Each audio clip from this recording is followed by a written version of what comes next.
emerging from the buses at the last possible moment at sign-on this morning, eventually making their appearance. A few drowned rats standing up on the podium ahead of sign-on, representing Top Sport Vlaanderen. And of course, they have Wallace in absolutely fine form, and perhaps a favourite for honours this afternoon. So lots of local favourites that will be in the mix, and Adam Blythe as well perhaps could be able to do a job for Orica Green Edge. So this is the scene at the start in the start town of Denze this morning, a little bit outside of Ghent, ahead of this fabled race. 1934, the first edition. This is the 77th Gent-Wevelgem this afternoon. In Flanders Fields now, the subheading to this race. It's in memoriam, you might say, to the First World War, 100-year anniversary.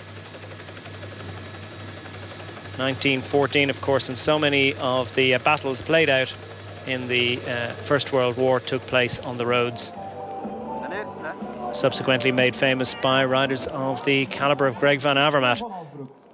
Van Avermaet involved in the crashes that characterised E3 just a couple of days ago. Wasn't able to get into the mix in the final there as a result of hitting the ground, but they make them of certain stuff around here. And Greg Van Avermaet's a tough Belgian who has managed to drag himself onto his bike to see what he can do this afternoon about adding Gent-Wevelgem to his palmares. Sepp van Mark is a man who knows that he needs to try and get out of the peloton and up the road, because this, as I say, is known as the Sprinters Classic. We've got 9 tough hills, and of course the Kemmelberg, the most famous of the lot, is traversed on 2 occasions. The second of those comes 38 kilometres before the line. The final climb of the Monteberg, 34k out. Bradley Wiggins makes his appearance, and he's not the most famous English rider in classics riding at the moment, because that, you would have to say, is, well, I was going to say it was Geraint Thomas. He's a Welshman. And the Manxman Mark Cavendish, well, in many people's favourite for honours this afternoon. He's got massed around him an Ethics Quick Step team. That's one of the strongest in World Tour racing. And this is one of the few gaps left on his palmares. So Mark Cavendish with great hopes this afternoon, although I can tell you there's been a lot of action already this afternoon, and the Ethics Quick Step riders have been involved in some of the crashes that are happening in the echelons that are forming out on the coast. So we'll update you with that very shortly. John Degenkolb, winner of Milan-San Remo just over a week ago, and he looks very relaxed indeed, and why wouldn't he? He's already got a monument under his belt for 2015, so things already on the up, and the pressure is off for him. But look at those conditions ahead of the riders, managing to find a smile. There's plenty in there will be grimacing at the thought of what awaits them this afternoon.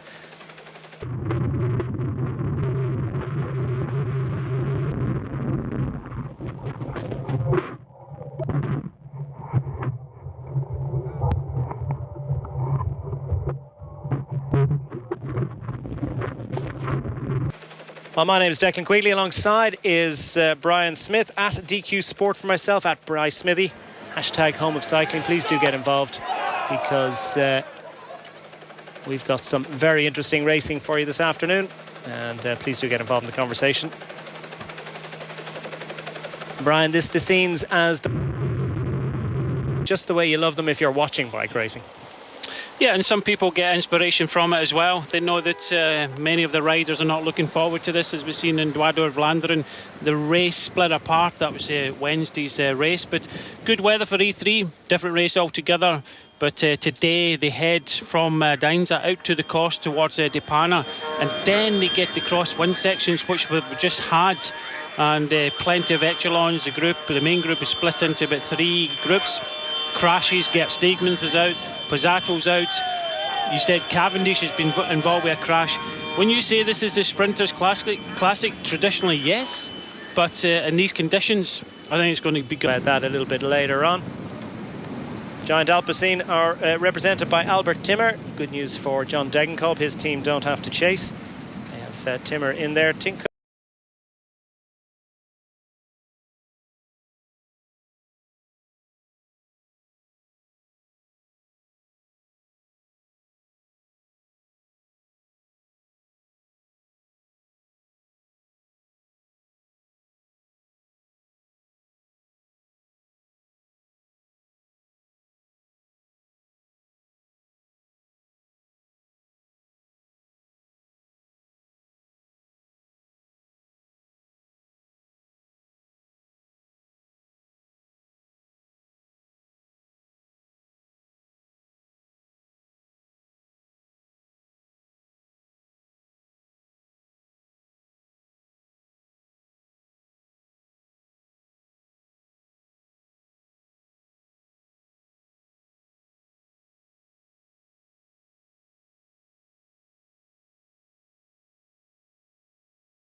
poissonneur.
Helemaal nodig.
gaan werken. Van de wind. Wat jij roept, terugkeren. Hier. Pas op, Niklas. Pas op hier. Hey, klaar. Ga buiten.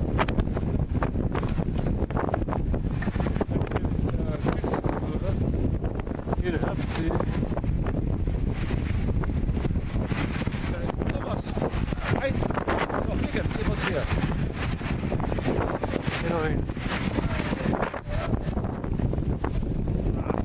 Wat hè? Kijk, wat ben je aan het doen? Die kopie deze dacht ik.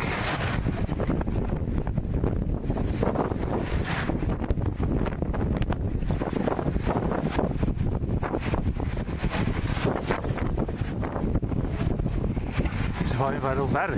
Ja, dat is het.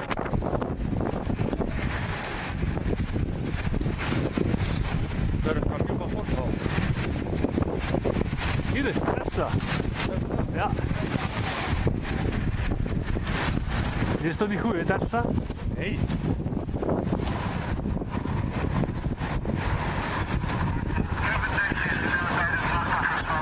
Cavendish.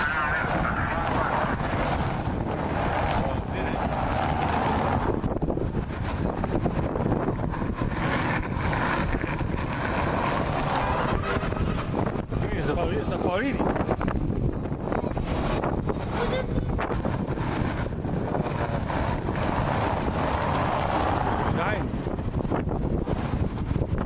Dan moet dan pressen bij die met de roepen, maar wel van de ringen. Nee, dat wel de ringen. Bij daar die weet dat je goed zit.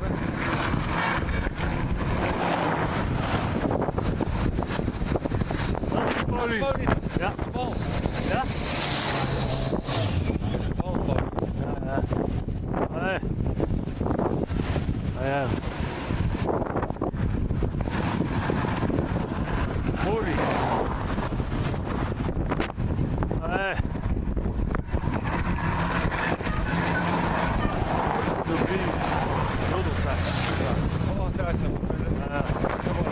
Hier staan.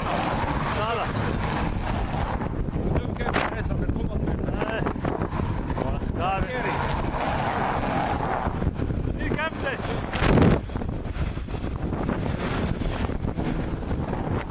Doe je wel een staan. Nee.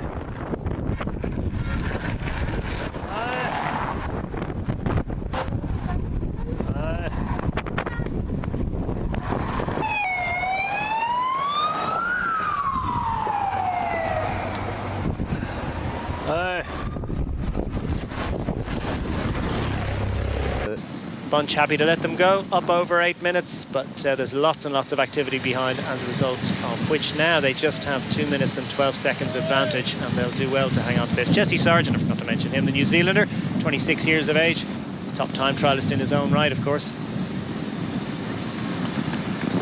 Brian, several of the top teams putting a rider into the break early on, that gives them a little bit of a free pass in terms of chasing, puts the pressure on some of the other sprinter squads. Yeah, that's what I noticed straight away. Tinkoff putting a rider in there, Pavel Brut, and Pavel Brut, this man here, the oldest man in this group at 33-year-olds. The Russian, 6 years with Katusha, so he just popped over onto the Tinkoff Saxo team. 7 pro wins in his career. Strong rider, one of them being a stage of the Giro d'Italia. So a strong rider to get in a break like this. It does mean that Tinkoff do not have to do as much of the chasing and the riding on the front like they did in the E3 Harelbecker, but a lot of the roads very similar, small, so you know they'll have to do some sort of work in the peloton to keep Peter Sagan out of trouble. But the other big team, as you mentioned, Giant Alpecin, different on the black bike, but predominantly just coming through is Albert Timmer in the black with the red flashes on his sleeves. A lot of black in the peloton, so kind of hard to describe. But yeah, it's important that last year's winner puts a rider in the breakaway, and 7 riders in the break. You just see the speed is down at about 30 k's an hour now, so really struggling into this kind of head crosswinds. This is the main peloton, and the main peloton is reduced to about 100 riders. So BMC on the front, Orica Green Edge just to their right. BMC, of course, in the red colours. And then Riders from Lotto Soudal also making their way to the front.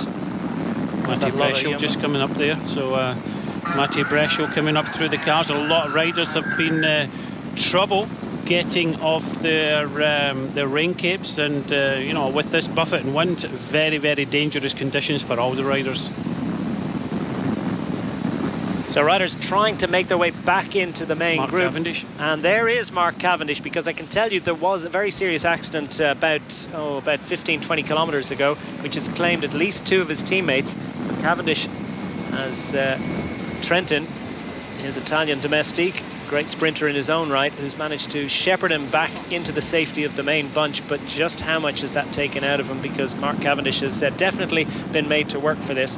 And as we mentioned, several non-finishers already announced today. Gert Stegemans, we understand, has been taken to hospital following that accident. Not really sure on the extent of his injuries. We'll update you if we hear. But we have also heard that Martin Velets has broken his collarbone and he's out. So 2 significant engines for Mark Cavendish no longer in the fray. We wish them well in their recovery.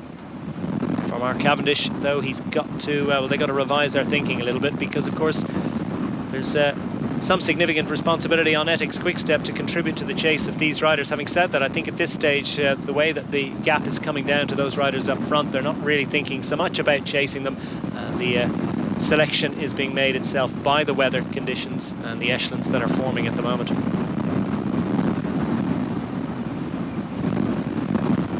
Don't forget, you can get in touch on Twitter at DQ Sport for myself, at Bryce Smithy for the man alongside, hashtag Home of Cycling. Ben Jackson 1992 says, do yourself and Brian Smith think Wiggins can actually win Roubaix? If so, surely he will. Well, I'm missing the rest of that, but basically that's the big question. Can he win Paris-Roubaix? Well, we'll go some way to finding out the answer to that this afternoon, and how he copes with these wind and these conditions, and whether he can get towards the front, towards the back end of the day's action.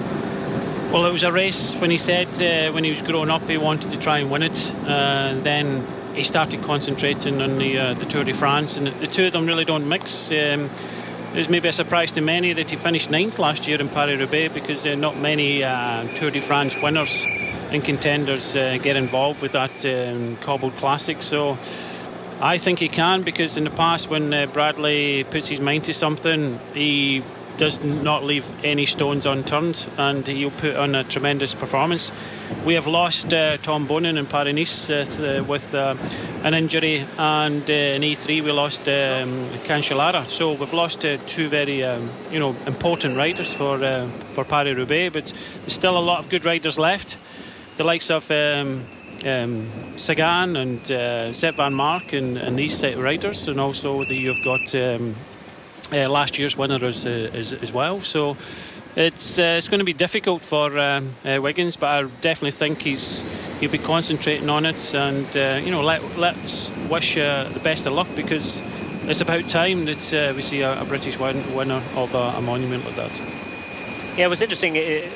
Bradley Wiggins' comments, he was saying that the dynamic has changed as a result of Tom Bonin's departure from the fray for the classic season. Fabian Cancellara as well, also injured and out, and that's, you might say, has definitely played towards Wiggins and his chances of taking victory in that race. But he said now it's the responsibility of Team Sky, especially given their performances in the early races in the classic season, that it's now up to them to step up and to take control of the races.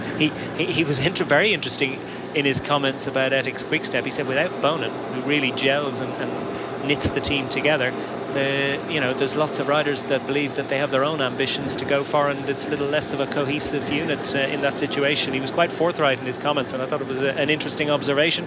Was it one that you would agree with? Totally, 100%. I know that. I know that the team of Etixx Quick-Step are not gelled together as a team unit. Okay, when it comes to when Mark Cavendish is there looking after him, yeah, they ride really well, and they're really supportive of Cavendish. But the Classics riders, they all think they can win. They're strong enough riders, and they don't help each other. Just look at what happened when Ian Stannard attacked in Omloop Het Nieuwsblad, and there was 3 of them there. Tactics, they got it so wrong. Okay, they were up against the strongest man won in the end, and that was Ian Stannard from Team Sky. But again, you look at the tactics in some of the other races, even Eduardo Vlaanderen in the week. They had a couple of strong riders in the group behind, but yet Kwiatkowski, the Belgian champion, was not deciding to wait. So Wilfred Peters come up and just say, look, no, don't ride so hard. And he ended up 4th in the end. So it's difficult. You have to question Stybar. Did it the fraction of a second? He waited for Sagan to react to Thomas. By that time, Thomas had gone and lost the race. They had Trenton behind, who was a fast sprinter. So again, it's big decisions, and unless you make these big decisions and big calls, then mistakes are made. But the problem is with Ethics Quickstep is they all believe they can win, as Bradley says. Yeah, you called it at the time on Friday. You said that if that it was a great opportunity for Geraint Thomas when he attacked, because there was every likelihood that Peter Sagan and Stybar would actually look at each other, and there was that moment's hesitation when Stybar realised that Sagan wasn't going to do the chasing. He was going to have to do it himself, and by then, well, Geraint Thomas had got the lead that he needed. And that I don't think many people would thought he would blow like that. With 3 of them being there, we knew that Geraint couldn't leave it to a sprint like the year before and he get beaten. Sagan, obviously the strongest in the sprints, but that's what happens. That's bike racing. He blew up just at the right time for Geraint. He went. Stybar looked at just a fraction of a second to Sagan. He never reacted, and by that time Geraint was gone. But I just still think that Geraint was the strongest rider and he won the race. Luca Paolini for Katusha in the safely in the main group, along with a lot of riders choosing to stay with the leg walk. Maar Traxel won. Wie was toen mee? Flanders dan, hè? Ja. Flanders ook een van die mannen. Samen gestart in Adel, of in Drieprijs Adelbeke. Waar Hushoft moest passen in extremis. Het feit dat BMC nu met de Drucker de koers mee in handen neemt, José, wijst dat erop dat Van Avermaet toch oké is? Ja, na zijn val? Koers in handen, ze zitten daar vooral vooraan uit schrik dat er dan toch iemand gaat doortrekken. We zien ook de mannen van Lotto, Jumbo, de Nederlanders dus, die normaal gezien daar een patent op hebben op dat soort werk. Ja, maar wij hoorden van onze assistente Annelore, BMC is aan het werk. Ja, maar dat was dan in de moeren, hè. Ja, voilà. Dus moet Van Avermaet zich oké voelen. Ja. We gaan naar Renat. Ja, tussen de wagens hangen we in deze fase van de strijd waar we een Wallace zien, de winnaar van Dwars door Vlaanderen. En ja, bij die wagens dan ga je ook soms eens iets dubbel checken. Zo heb ik me zo net laten afzakken tot bij de Sky-volkauto. Gewoon om te weten hoe het met de ridder is. Wel, Sir Bradley Wiggins is er daarnet dus na die passage door de moeren uitgestapt. Niet meer in deze Gent-Wevelgem. Het begin van zijn kasseicampagne richting Parijs-Roubaix. Hoi. Dan moeten we die ook gaan schrappen. Het zijn de Fransen, het zijn de Chavanels die veel misbaar maken bij het uitdoen van hun jasje. Ja, ze hebben daar in ieder geval problemen mee om jasjes die dan goed strak aangespannen zijn. Dit was Sébastien Chavanel, het broertje, weet je. Ja. Vroeger waren de jasjes eigenlijk allemaal een beetje losser. Ja, daar zat hij ook te flapperen en te doen. Dat is iets dat je natuurlijk niet wil.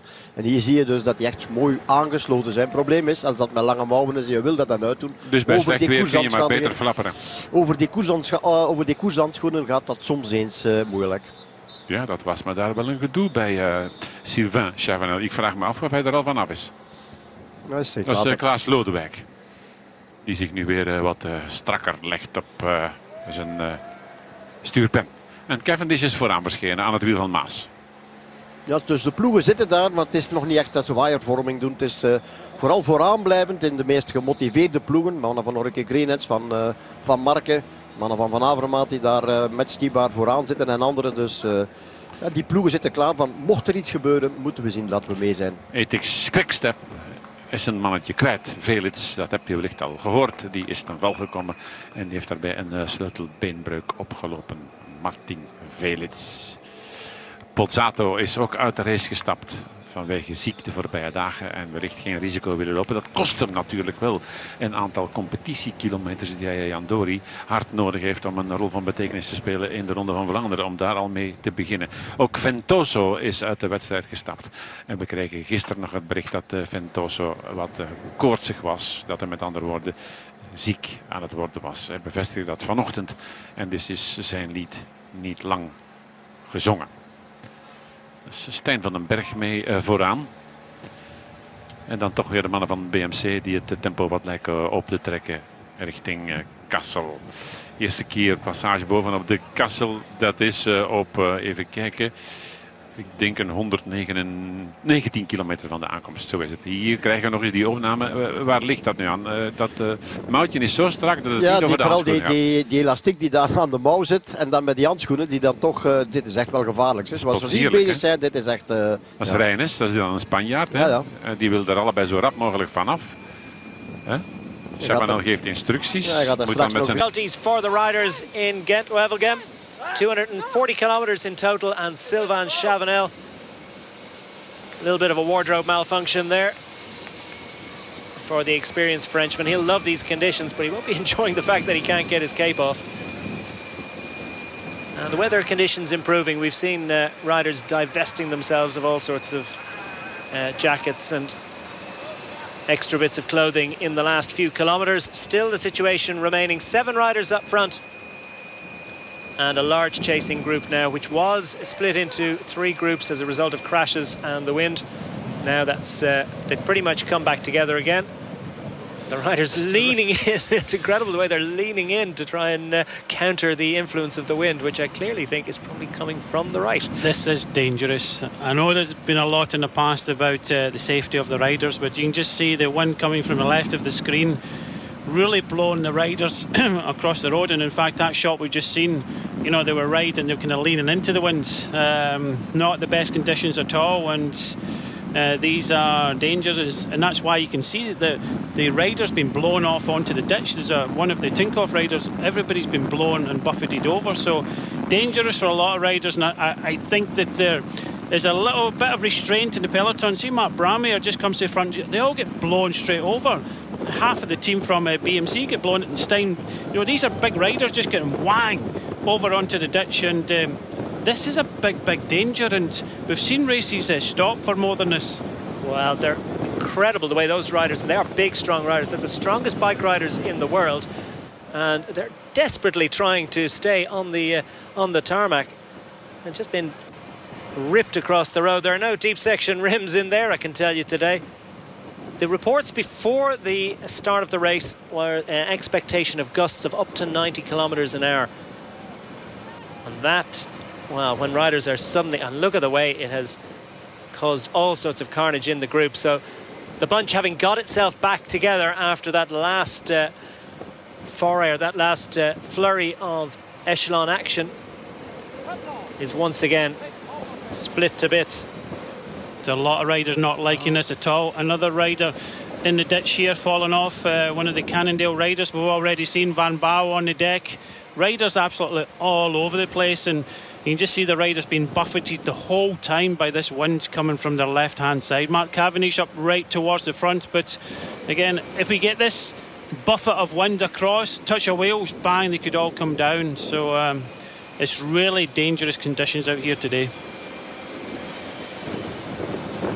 Luca Paolini's made his way to the front.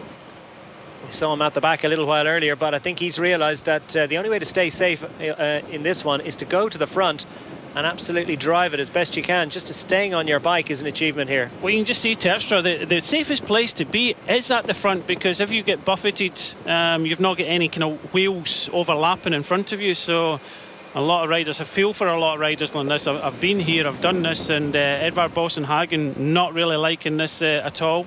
Former winner of this race, now riding for MTN Quebec. So a lot of riders just not liking these conditions one bit. Yeah, and they are slightly deep section wheels on Edvald Boasson-Hagen, as pointed out by Marty GT80. There are several riders in there with deep section, perhaps not as deep as they would normally ride, but I think anything beyond box section aluminium is... This is absolutely carnage. I can't remember. We see Crosswinds in a race in Belgium, but I've been training, and this has happened, and I've actually been blown off the road over the top of the Yaskabel by a huge bit of wind off the Atlantic. But I've never seen a race like this where the riders have been blown pretty much off their bikes onto the side verges. Geraint Thomas, sitting on the left-hand side of the group at the moment, must be feeling very nervous indeed. Another nervous man is Arnaud Demar, one of the pre-race favourites, second into Wevelgem 12 months ago, but now finds himself on one of the chasing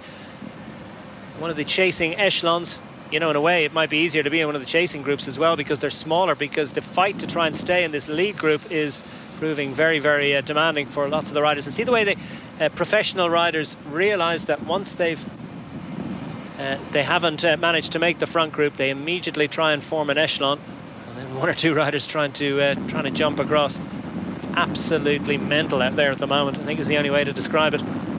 It's not easy for anybody, and you can just see the buffets of winds, and they're coming over, touch of the wheels. Riders have been on the deck, and there's a lot of nerves in here. And we get some of these conditions, what we've seen in the Tour of Qatar. Some riders been blown off the roads, but it's dangerous conditions. Just coming to the front is the Bora team, rider on the front now, third in the Commonwealth Games last year, Scott Thwaites from Yorkshire. Peter Sagan just comes to the front, but again, bang, he gets buffeted, leaning into this wind. This is really, really dangerous for all these riders. I can't say that more. You can just see just behind as well, Stannard's almost been blown off. So, well, if a guy like Stannard is struggling to keep his bike upright, you know it's windy out there, because he's one of the biggest, strongest riders in World Tour racing at the moment. Fantastic to see Scott Thwaites doing so well at the moment. He's a man on great form. I actually have him marked on my sheet as a little outside bet for victory this afternoon. Clearly reveling in the conditions such as it's possible to do.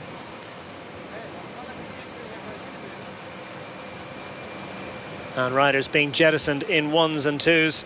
Trek Factory Racing, Danny Van Poppel will definitely have a chance if he makes it to Wevelgem. At the moment, well, it's a crisis point for him. You can just see this is a long, long straight road, and still a few kilometres towards the end of it. The riders at the front still prepared to get involved with the race. Difficult conditions for everybody. I think everybody just crossing their fingers and hoping they get over this really bad section of windy road here. It's a long straight road. Nobody's squeezing the echelon either, because everybody needs as much room as possible, and you need as many troops as you can possibly get in there. Bora Argon have two riders. Van Mark, visible there in the centre of your screen in the yellow of Lotto Jumbo. We've not even hit the climbs yet. We've still got 9 climbs in this race. Still a long way to go. This race 240 kilometres or 39, and still 124 kilometres to go, and we're getting this set Van Mark towards the front now. Just riders all over the place and trying to stay as safe as possible, but in these conditions it's very, very difficult. And of course, there's been quite a lot of talk recently, Brian, about a definition. Another problem here. Looks like Mark Cavendish again. Oh, well, that is difficult moments for Mark Cavendish. Front wheel puncture. Yeah, it's all happening for him. Stijn Vandenberg waits back with the Manx missile, who watches as another group of riders rolls past. Well, Cavendish seems to have got himself going again. He's on his own for the next little while. Well, he's had a puncture. He's been on the ditch. And not the best of days for Mark Cavendish. Well, if Mark Cavendish comes out with the win this afternoon, it's going to be one of the greatest of his career, because the conditions are absolutely hellish out there. But he's managing to fight and survive. He's in the cars. Probably the safest place to be, Declan. You get more shelter off one of the cars. It's dangerous in the breakaway, so I think Mark will just want to try and stay there as long as possible. Yeah, very wise indeed. Absolute carnage. I don't think I've seen a race like this where the riders are just fighting to stay on the bikes and fighting to stay on the road. Fabulous stuff. If all you have to do is watch it. For those in there, testament to a lot of these riders. He put it in maybe another race, an amateur race in these conditions. There'd be a lot of riders on the ground. These riders are bumping off each other, trying to hold their position, and they're going from the left to the right hand side. These are very dangerous conditions, yet we've not seen many crashes on this road today. Well, just one representative of Team Sky in that lead echelon, and that is the winner of E3, Harold Becca, just a few days ago. Geraint Thomas showing the absolutely fabulous form that he's got. Albert Timmer was indicated as having come back from the break, so the break has been mopped up at this point. Mark is not in any rush here to come past these cars. He knows it's carnage in front. A lot safer just to sit there and get the shelter from the car.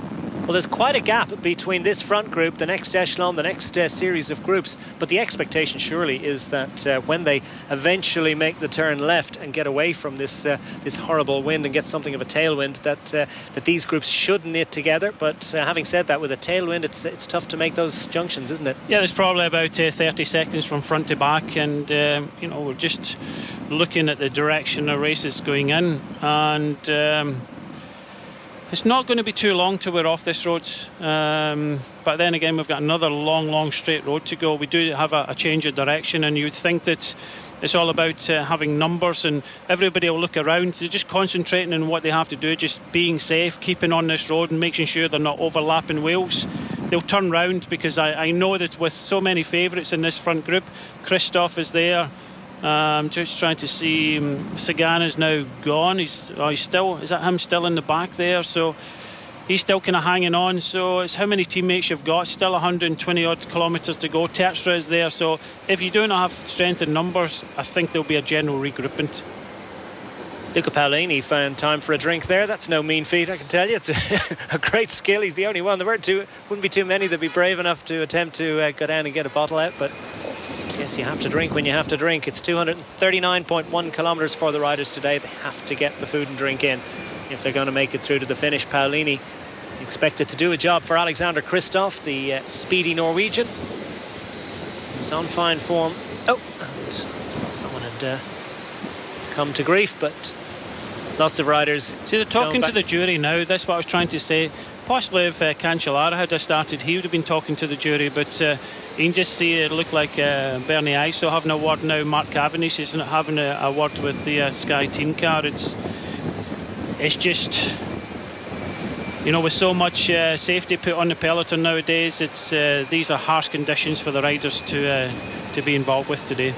Pro Sky fan says on Twitter, I don't think I leaned that much when I was on my harness windsurfing. Mark Cavendish is in the cars. He'll hope to get back into the fray very shortly. It's wet and windy in Wevelgem and we've hit the cobbles. Hier is Schwarzman. Hier achteraan kijk ik op de rug van 187. Dat is Scott Twaits, nog een renner van Bora Argon, 18. En dan zie je daar dat Christoph daar, comfortabel, hij doet dit niet graag, maar hij zit hier wel degelijk in het groepje dat overblijft. En als ik dan achterom kijk, dan is die voorsprong toch al vrij groot, indrukwekkend zelfs. Jerommeke hebben ze er niet uitgekregen, daar rijdt Sagan. Ja, en ook de kampioen van België zit daarbij, samen met Jeroen Roelands en Ziegberg. Dat zijn er toch 3 van de ploeg van Lotto Soudal. Wat Sagan betreft, je mag ervan zeggen wat je wil. Vorig jaar derde, het jaar daarvoor winnaar en in 2012 tweede. Dus dit is ook wel wat zijn koers. Voilà. En dan gaan we weer achteraan piepen. We zitten hier in het wiel van Sébastien Chavanel, de broerman die ook met zijn jasje gesukkeld heeft. Het valt mij op dat Lotto.nl nog wel een paar mannetjes vooraan heeft, maar dat er toch ook weer al veel achteraan zitten. Ja, die ploeg heeft nog niet echt veel gescoord dit jaar. Ik denk zelfs nog geen enkele overwinning. Geen enkele. Dus zal het een dikke moeten worden? Zal het inderdaad wachten worden tot zondag. Of misschien vandaag. We zitten nu weer bij de kop van de koers op 120 kilometer van het einde. Met Stibar in tweede positie. Ik vind het eigenlijk wel sterk dat je na nauwelijks 1 dagje recup weer meedraait. Hetzelfde voor Sagan, die ook ons vanochtend bevestigde. Nee, ik had voldoende gegeten. Ja, dan is het toch nog altijd een heel raar beeld. Dat helemaal bleek wegtrekken. En om dan ook geen poot meer vooruit te komen. Misschien wil hij het gewoon niet toegeven. Ja, denk het. Hè, want het is in ieder geval niet logisch. Ja, het is niet logisch. Vroegere Oostblok vierheid? Of bestaat dat niet?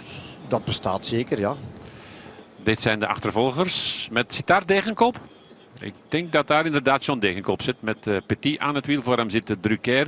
Het is een man van Koffie die het tempo bepaalt. Ja, Boani zit daarbij. Hè.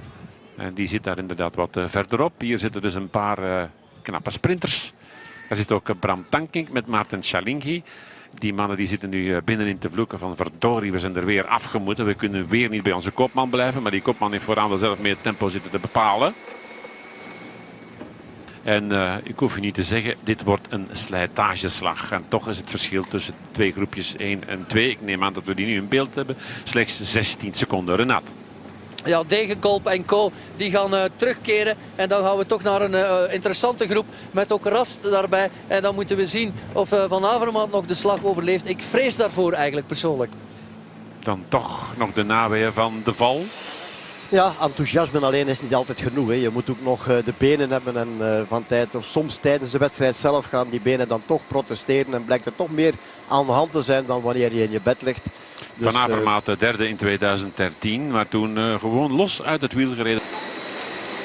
Just under 120 kilometers remain in Gent-Wevelgem. They call it the Sprinters Classic, but there'd be few people, well, there'd be long odds, I think, on it being a large group going to the line at the moment, because driving wind and rain on the course this afternoon have decimated the field. They've driven it into several groups on the road.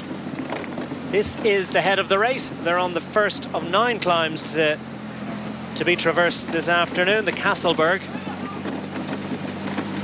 It's a relatively shallow climb, but it is on pave, so it's a little bit of a leg breaker for the riders, and bearing in mind what they've faced already. Normally, Brian, they kind of work themselves into the tough part of the race. It's a gradual wearing down process, but I think there's a lot of riders are worn out already. I would say so. Normally, you have the breakaway, it goes away as they start heading towards the coast. And then we go on to the climbs, and the race starts to build up, and it's all about position and you know, how you ride over the Kemmelberg, twice over the Kemmelberg today. But due to that long straight road there, where the wind was buffeting the riders, the strongest riders will come to the front and battle into the wind. And now we've got a group of several of the major contenders. I still think there'll be a regroupment, because nobody, you know, not many people want to try and push this on. You can see Lotto Belisol interested, so is the Ethics. But I think we'll see a kind of general regroupment, but very dangerous conditions. Glad that we didn't see too many crashes. There was some more crashes a lot earlier on, but you rightly said, this race has been decimated. Catherine Gale says John Degenkolb must be the smiliest rider ever, surely. Always looks cheerful. Well, I think it was smiles at the start, but the difference between his smile and his grimace, not a whole lot really, because I don't think there's anyone smiling out there at the moment. Nasser Bouhanni desperately trying to get back into contention. His Cofidis team marked absent at the moment. Orica Greenedge there for company for Bouhanni, one of the pre-race favourites, 6th in Milan-San Remo. Everyone wondering whether himself or Arnaud Demar could represent France with a victory in Belgium this afternoon. So Jurgen Rollins wants to push on here. I did see that Andre Greipel was up towards the front. You can just see Seberg down towards the back. He's looking behind. Nicky Terpstra is there, last year's Paris-Roubaix winner, on his wheel, but again, no real impetus towards the front of this group. They're having a wee chat. I think you'll see a general regroupment. Not everybody will make it back, but very difficult conditions for everybody today. Well, Ethics Quickstep are not going to chase that one. He's not going to come round. Mark Cavendish still chasing behind. Not exactly sure where he is at the moment, but presumably in the middle of one of those groups, scrabbling to get back into contention. And riders in 1s and 2s all over the road at this point. It's less echelon, more every man for himself. Hugo Jupa of the Southeast squad, having a fun day out in Flanders.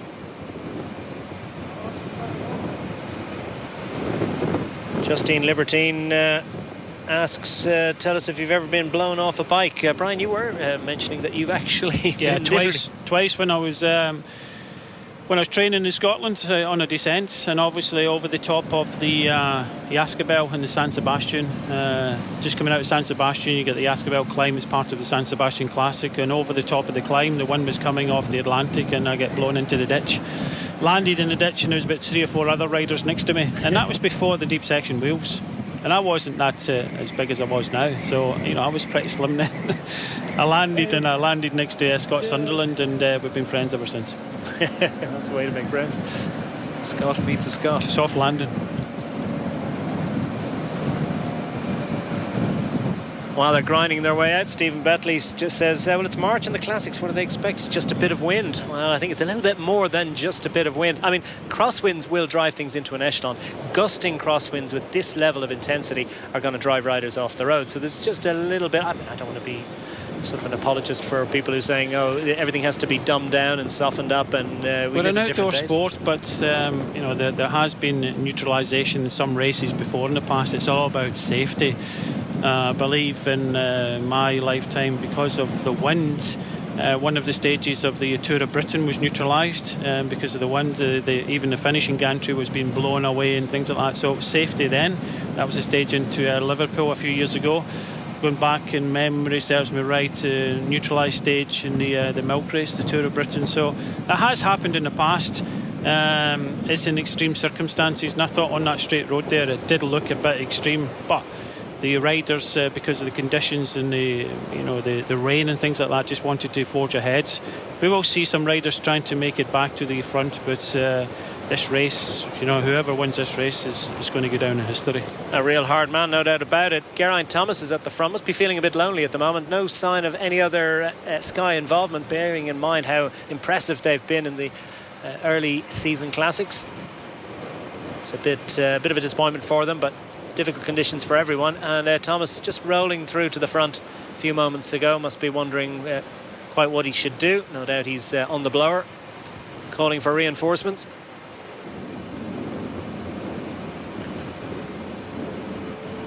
Andre Greipel, a distinctive figure in the centre of shot, has also made it in here.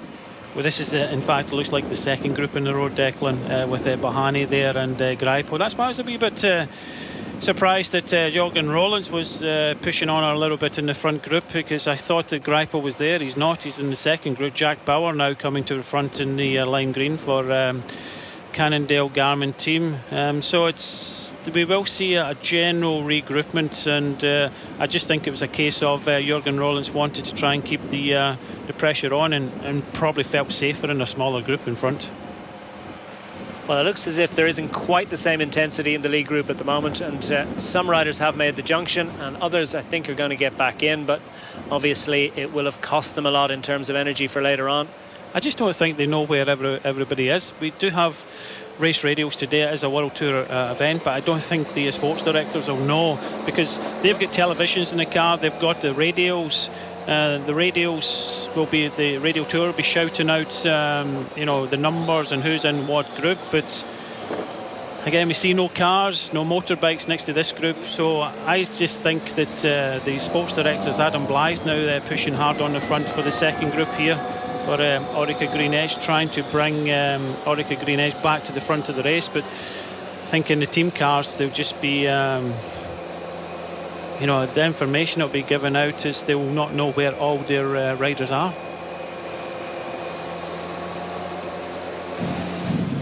Gerard Zielek from MTN Quebec at the front of the lead group on the road, which is still relatively small and compact. Some riders have made it back in there, but there's a fair bit of daylight between them and the second group on the road. So there's a lot of very serious sprinters who are marked absent at the moment. Slibar is pushing on, second in E3 Harelbeke, the Czech champion, just behind Gerard Zielek for MTN Quebec. Behind him, Peter Sagan in the fluorescent yellow top. John Degenkolb was also in this front group. Jempe Drucker in the red in the right-hand side for BMC. We've seen Geraint Thomas, Nicky Terpstra is in this front group. They're just trying to pick up as many people as we can. But this race has been just decimated in these wins. Peter Sagan, one of the pre-race favourites, makes it to the front. He's been on the podium the last 3 years in this race.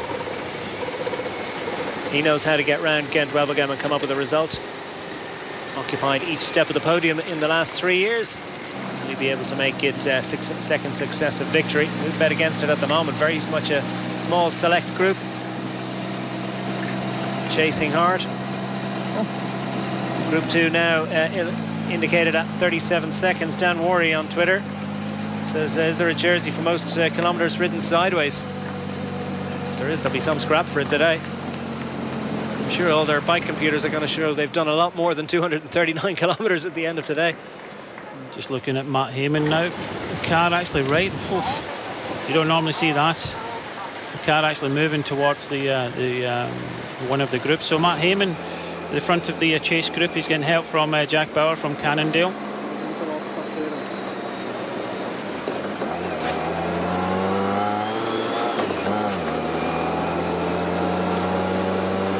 Now the GPS, not always the most reliable, it should be said. He's indicating that the gap is stretching between that front group and the chase group. So while the head of the race appears not to be well, it doesn't seem to be particularly intense. It's still very effective. Riders coming back or riders going forward? The former, I would suggest. This is Selig of Katusha. I think he's coming back into this second chase group. Selig was involved with a crash in Gent-Wevelgem, and he was one of the riders that ended in a ditch, but he was trying to help one of the IM riders that was found on the road unconscious. So really sportsmanship from the rider from Katusha. Henrik Hausler trying to chase to come back. Would have been the big favourite for IM Cycling. Well, he loves the classics, but he's just trying to get a rear wheel, but he's in this front group. But as we see from these small roads, and because there's groups everywhere, neutral service is not there, neither is the team car, so unfortunately an untimely puncture for the IAM team. You know, one of their leaders puncturing at the wrong time and is now having to go back to the group behind, and possibly the team cars will be behind that. So unfortunate for the Australian champion Henrik Hausler. Now we're on hill number 2. It's the second ascent of the Kasselberg.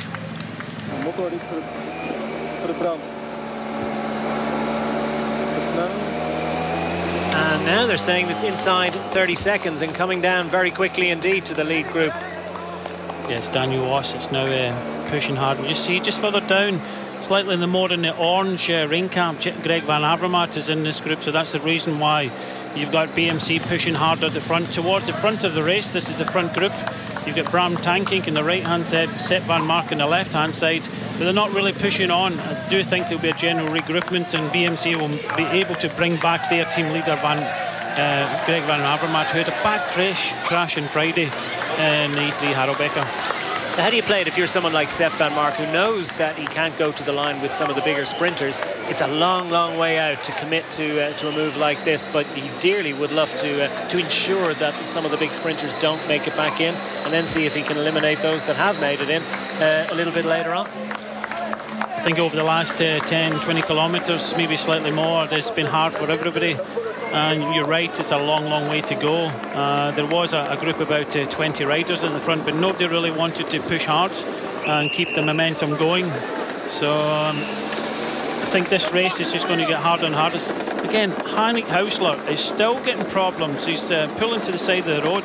He cannot ride a flat tyre over these cobble sections. So unfortunately for IAM, he is out the race with a pretty much an untimely puncture. Unless he can get a quick change and get into this second group, he might find himself pretty much at the back. Get another puncture here for Paris-Roubaix winner from last year, Nicky Terpstra. So all sorts of problems for Etixx Quick-Step, and interesting what their tactics are now. Have they abandoned Mark Cavendish to his own fate? We've seen Stybar going through, willing to set the tempo, willing to contribute on the front of the group. Well, Lotto Jumbo are just kind of pushing on a little bit now with Bram Tankink. Look at Paolini up there for Katusha. Alexander Kristoff is there in this front group. But, had to check back there. Bram Tankink just takes his glasses off so he can actually see. Sometimes the riders are blinded by all the grit and the mud on their glasses, so they just have to be very careful now. But it does look as if Van Mark is on a good day. And Van Mark is the sort of rider that revel in these conditions. The harder it is, the better Sepp Van Mark does. So Tankink hadn't run out of gels. Wasn't munching on his glasses, just didn't have a chance to put them back on. 112,5 kilometers. Er zijn ook nog andere ploegen die daar problemen mee hebben. Niet alleen met schoeisel natuurlijk, maar ook met banden. Ik weet, of we hebben gehoord van Johan van Summeren en van Bakelands dat ze daar bij AG de Zijre enorm sukkelen met hun banden. Bij Team Sky heb jij al verteld dat ze zelf hun keuze mogen bepalen, hè? Ja, en bij, laten we maar zeggen, al wat dat geleverd wordt door Specialized fietsen, die hebben hun eigen banden laten maken. Maar ik heb het nog geweten hoor, dat individu's binnen een bepaalde ploeg toch een goesting deden. Ook al waren de consignes, jullie rijden met puntje banden. Het zou zomaar kunnen dat er inderdaad voor die ene bepaalde belangrijke wedstrijd... Ja, en die won dan gladde sprinten.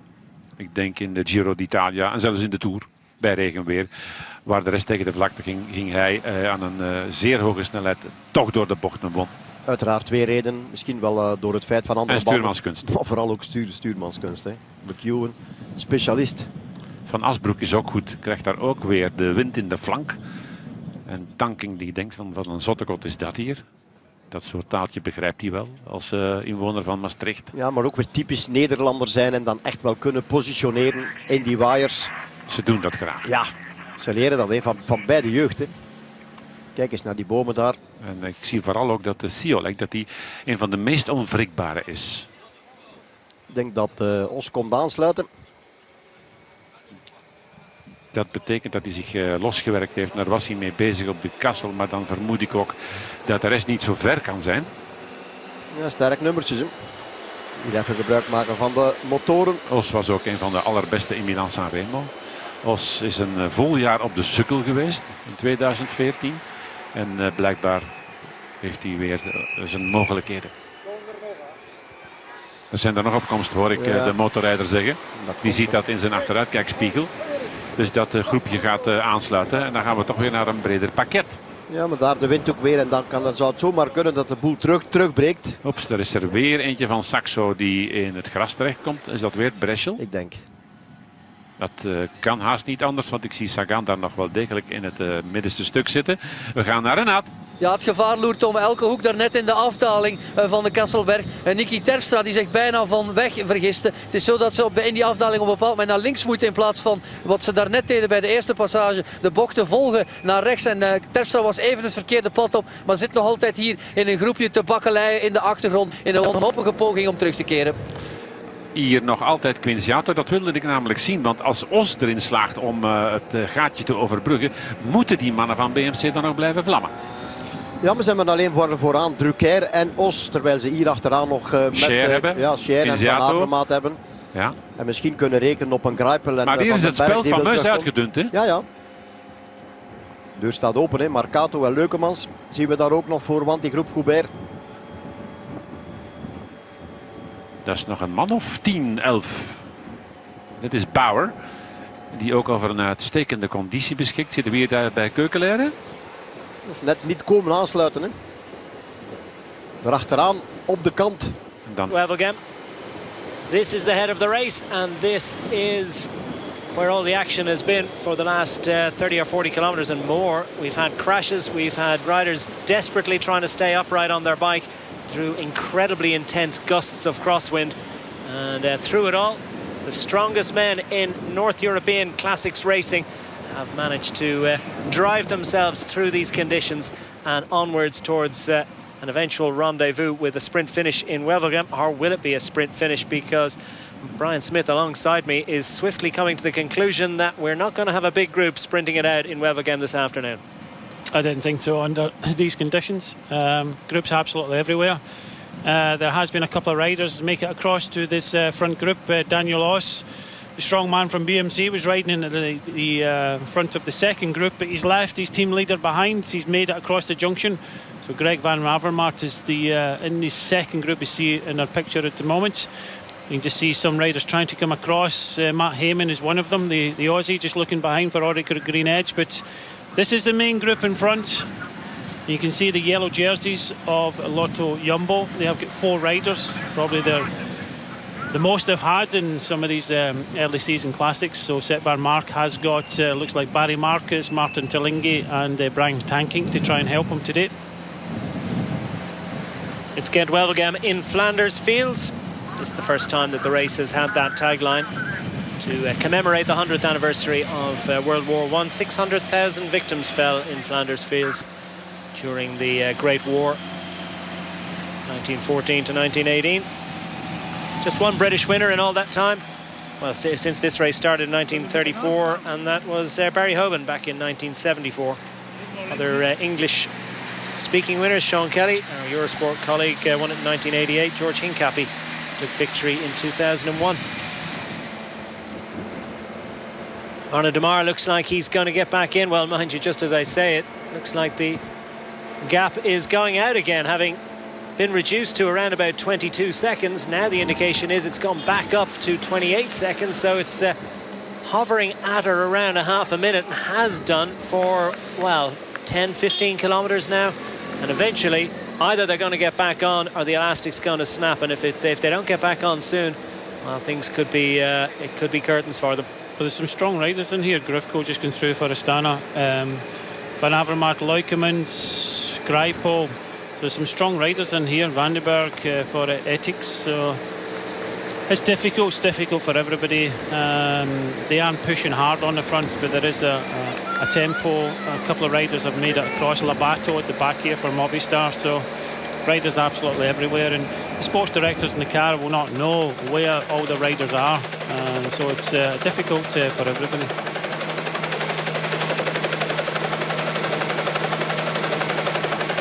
Interesting that JJ Labato has made it in for the Movistar team. They've divided their plans in this race between Labato for the sprint and looking after Nairo Quintana, who's come on a fact-finding mission to Flanders, and got a relatively benign introduction to cobbled racing in Flanders on Friday in E3. The weather was excellent. He didn't last through to the finish, but he did get a nice sample of the sort of conditions he can expect in the Tour de France in July. But this, an altogether different proposition. We haven't seen sight nor sound of him lately. I would be amazed if he's not already in a team car. This is not racing built for the slight Colombian. A wonderful and a great athlete, but this wasn't what he was made for. Just looking at numbers, we got a group of almost 30 riders here in front. 4 riders from Lotto Jumbo, as I said, probably one of their strongest performances in the early season. It looks about 3, maybe 4 riders from Katusha as well. For British interest, we do have Scott Thwaites from Bora towards the back of this front group. So Jürgen Rollins come to the front, hands off the bars. I don't think I would be doing that, but back to Matt Hayman. He hasn't made it across to the front group. He tried and they never made it. I think the only person that made it across to the front group was in fact Daniel Oss. You just see this is the second group on the road, including Grijpo, Van Avermaet, Grifko. Interesting decision, Brian, of Daniel Oss to forge on alone, make it through to the front group. Obviously didn't feel that Greg Van Avermaet was up to it today. No, but they've got Michael Schär in front, trying to keep the tempo up. Arnaud Demar second last year, also in this second group. Very difficult, but maybe with depleted numbers in front, I think Jempe Drucker is there, and only having one rider in front, he's probably given a nod, try and get across and try and put some numbers, because very few teams have got numbers in the front of this race. Yeah, and in fairness to Greg Van Avermaet, he was hobbled his way to sign on this morning. He was injured. Well, he's riding at the front here. I think he's resigned to try and help. He's not going to sit back. He's riding, and you know, he's maybe thinking of the bigger picture of next week in the Ron van Vlaanderen. Yeah, he crashed in E3 on Friday. Hobbled, as I say, to sign on, but they make them of pretty stern stuff in Belgium, and Van Avermaet's getting the miles in ahead of battles to come. They might make it in, but at this point they need to make further inroads into the group ahead, and at the moment the signs aren't good. The GPS indicating that they've lost another 3 or 4 seconds.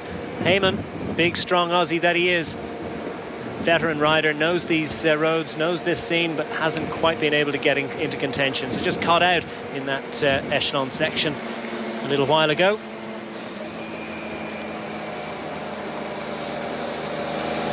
Spent a lot of time in the breakaway on one of the days in Tirreno Adriatico, so he's got good form. He's got plenty of racing in his legs at this point, but Hayman just not quite able to make it across. Gerald Zielek having a little bite, rolling to the front for MTN Quebec.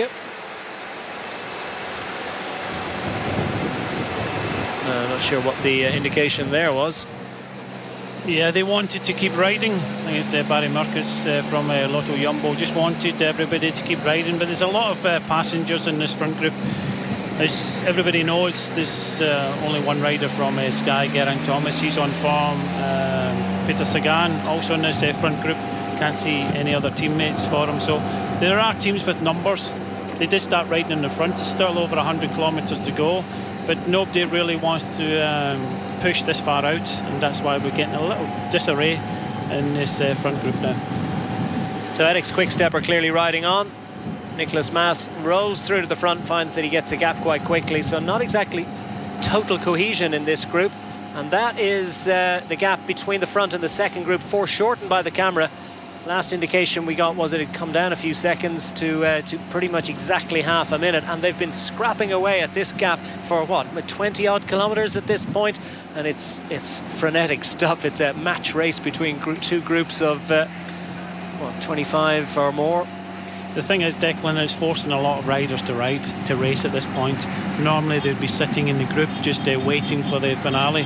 But these conditions have forced a lot of the riders to commit themselves, put their nose in the wind, and as everybody knows, that's sapping a lot of their energy. So it's going to be a hard man's race today. It does look as if we've got a group of about 30 riders, then a small group of almost 20. So we could be, in fact, only with 100 kilometres to go, have 50 riders left within contention. Yeah, still with some of the biggest tests still to come. Remember, they've got to go up the Kemmelberg twice.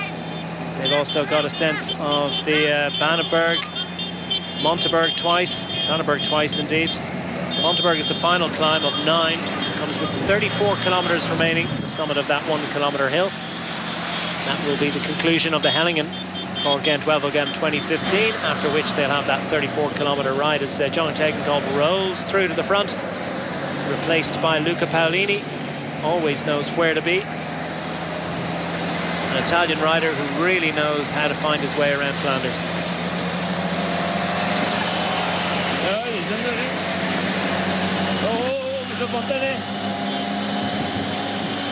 So Tegenkolb clearly happy to roll towards the front. Haven't seen too much of Alexander Kristoff lately. Presumably he is there. Yeah, just hiding in the back. We've got a lone attacker now, Martin Talinge, the strong man, and one of the eldest men in the race, going off the front for Lotto Jumbo. So the pressure at the front of the race has just gone out of it. Nobody wants to ride, and so it's allowed this group of almost 20 riders to come back. So we do have about 50 riders left in the race, but this is a time with still over 100 kilometres to go that Lotto Jumbo, having 4 riders in front, have decided that it's time for Martin Talinge to keep the pressure on. Superb work by Greg van Avermaet. He did a big turn of work there to connect up these two groups. Martin Talinge finds himself clear of the field. Daniel Walsh now reacts to it, so BMC trying to, and this is the rider that showed some really good form, was back with Greg van Avermaet, and he came across that gap pretty much on his own, so he's obviously on a very good day, doesn't mind these conditions, and just saved a wee bit of his energy and is going after Martin Talinge. But he looks back, and Ethics Quick Step with Nicholas Maas at the front of the main group, and he decides, no, it's still a long way to go. It's all about managing your energy, and I think you get the sense with... Ja, misschien ook wel mentaal beseffen van nee, dit heeft geen zin. Nee. Daar is Maas, daar zien we ook Tankink. Teuns is bestendig voorin. Ze hebben ook communicatie hier, hè. Dus de renners kunnen onderling wel verwittigen en Van Avermaet naar Os toe van oh stop. Ai. De boel niet extra in gang trekken, want ik kan er nog maar net terug aan. Tegenkolb is daar tegen, hè. Ik wil vrijheid, ik wil mijn gedachten doen, mijn goesting doen in de koers. Mij moeten ze niet door mijn oren stomen. Er zijn al veel discussies over geweest over dat verhaal. Hè. En jij trekt dan de kaart van de ploegleiders. Hè? Ja. De Duitsers met Knees en Greipel. En een Nederlander, Tankink. Ze zijn bijna Frankrijk uit. In een leeuwenrace. Dan zeg ik nu zelf, het is zeer hardnekkig op dat beeld plakken om niks te missen. Tempo is er nu wat uit bij de achtervolgers en dan zit Talinge alleen.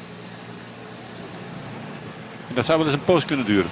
Dat zou inderdaad een poos kunnen duren waar hij nu aan begonnen is. Het is ten eerste niet de beste. Hij heeft hetzelfde gedaan of proberen doen in Milaan-San Remo. Maar dit soort omstandigheden die past hem wel. Zeker weten. Renaat. Ja, dat is koren op de molen. Dat lanterfanten in het peloton op de molen van Terpstra. Ook van Ferrer die er zit, van Bouhanni. Want die gaan op deze manier eigenlijk goedkoop die laatste 100 meter cadeau krijgen. Ze gaan terugkeren. Ja, ik denk ook omdat er hier vooraan een pak zijn die beseffen van... Als we daarmee blijven doorgaan met al dat eeuwige knok, dan zijn we over een kilometer of 30 pieren dood. Dan geraken we nooit met z'n allen aan Wevelgem. Ja, stel je voor dat we de streep moeten verleggen. Aankomst op de Franse grens. 20 seconden. We staan op het punt om hier bij de neutrale auto te komen. Die mannen van de neutrale auto's en van de motors. Ik kan wel begrijpen dat die niet voor alles kunnen instaan als ze daar in stukken en brokken uiteen hangen. Ja, die hebben elk individu kunnen helpen. Ja, die worden vooral geleid ook door de jury. Hè. Het is de UCI-commissaris die beslist waar deze wagens gaan rijden. Die mogen zomaar niet rijden waar ze willen. Die krijgen een opdracht mee. Even doorstomen. Hausler komt op die manier ook weer in beeld. Bouhanni ook. Dat is Tyler Ferrer die hier door het beeld glijdt. Dit is Terpstra en daar zien we aan het eind Jimmy Angoulevent. Steegmans die is dus bij die val volledig in die beek beland. Was helemaal doorweekt. Onderkoeld zelfs. Signalen van onderkoeldheid. En dan hebben ze maar gezegd van kom. Laten we hopen dat Gert het allemaal overleeft en dat hij kan starten.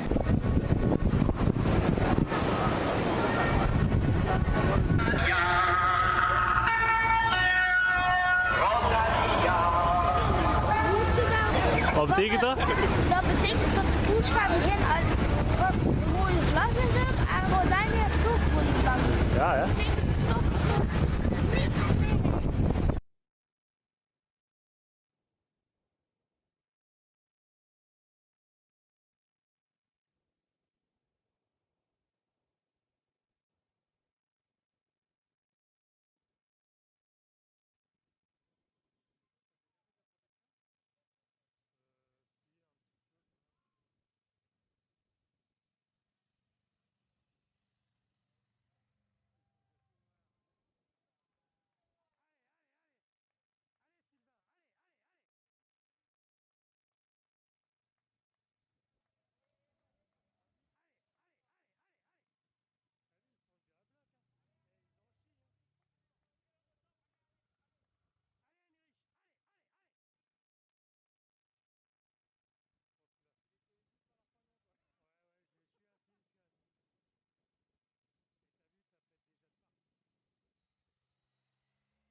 Nog even afwachten.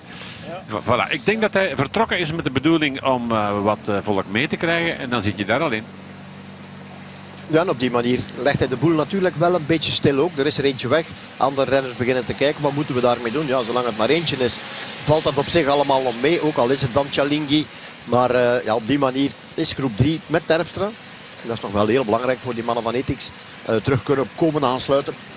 Ja, dus nog eens zeggen, Martin Velits, die zijn ze kwijt door een val. Heeft hij een sleutelbeenbreuk opgelopen.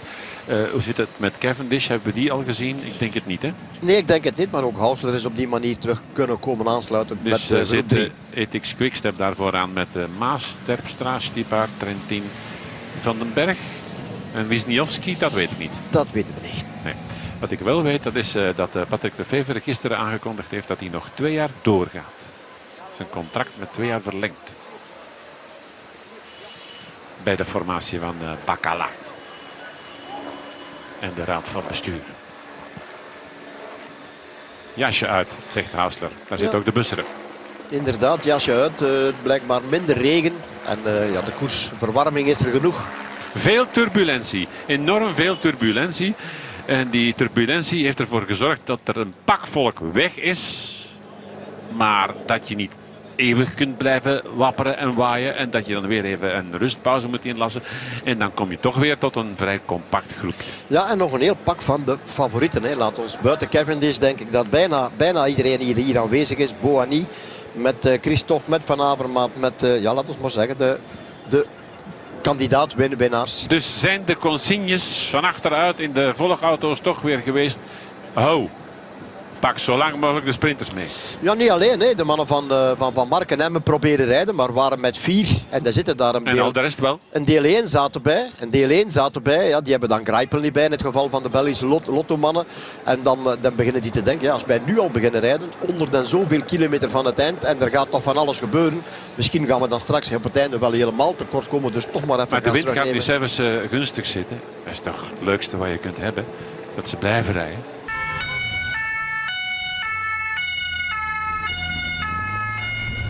Je hebt er net gezegd, we moeten wel... Het kan hoor, het kan hoor. Team Lotto Jumbo, interesting decision by him to head clear. He's on the Katzberg, which was introduced into this race a few years ago. This race, once upon a time, was a Wednesday race for so many years, and in 2010 they moved it to Sunday. Since when? I think it's become more important on the calendar, and it really, at one point, it was considered.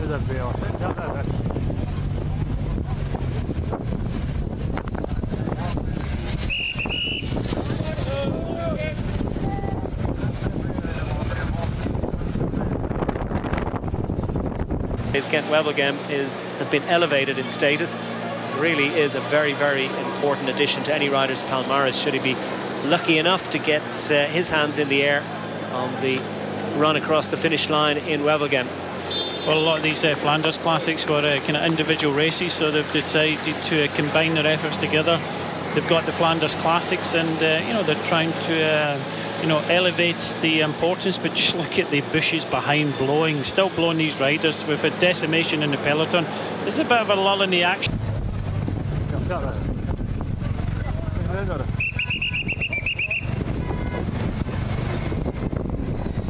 Paolini. Super. Hier, de wedstrijd, ja.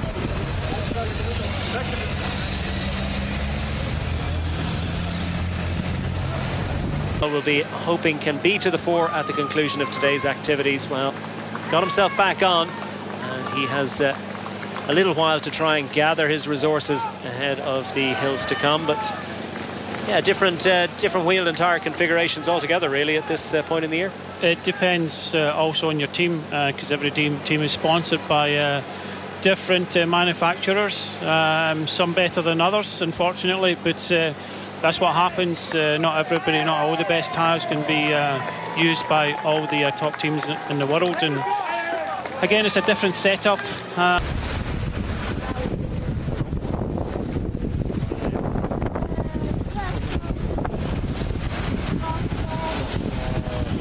A lot of the classics riders, most of them use about 26 millimeters in the racing, probably today about 6, maybe 6.5 bar.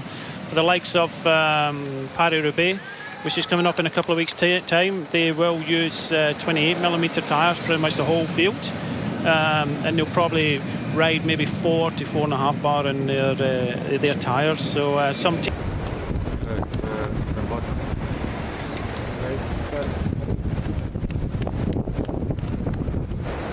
are deciding to go at a day like this, probably under 6 bar, because it's wet also. So, but again, probably the best tubs for the classics, and I know the Team Sky, I think, are riding on Veloflex or FMB, which is kind of specialist for these type of cobble classics, because it's when you hit the cobbles and you want the cushioning, and there is a lot of testing. I believe some of the teams are testing, in fact, a 30 millimeter tyre. Yeah, definitely the vogue is for wider tyres in recent years.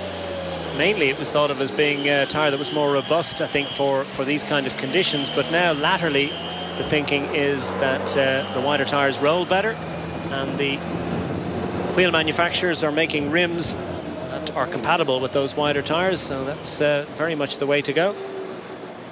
Can make it a bit tricky if you get a narrow section rim from neutral surface. Your brakes are lined up for 25mm rims. And some of the tyres are in fact clinchers from a neutral surface as well, so it doesn't help, and there's a lot of time and effort goes into many sponsors of these teams, and it just needs one puncture at the wrong time, and you know, your race could be over if you're a really important rider. So luckily for Nicky Terpstra and Heinrich Hauser, they have made it back because there's been a lull in the action, because their race could have been over just having untimely punctures. Terpstra's back in. No sign of Mark Cavendish having made it up there. John Degenkolb is certainly there. So too is Peter Sagan. Jens de Buskera has recently just managed to make his way back into the fold. Top sprinter with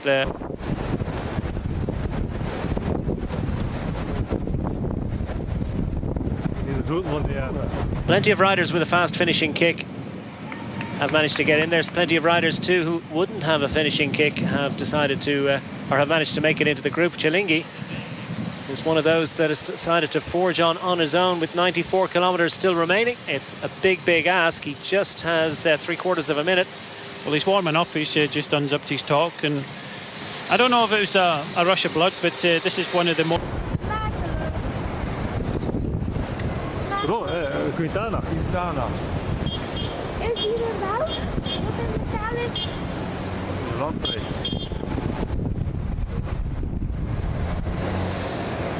Allemaal van de dinges.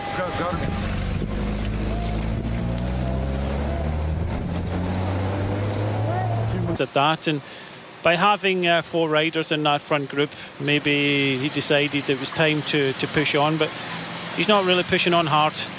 Still 43 seconds he's got. Still, you know, under 94 kilometers to go to the finish. It's going to be a very difficult day for him if he's any thoughts of taking this all the way to the finish.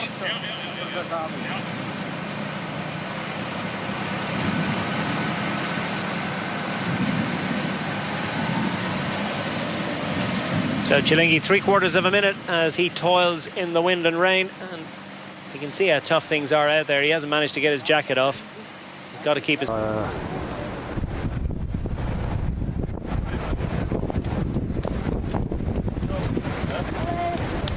Cavendish.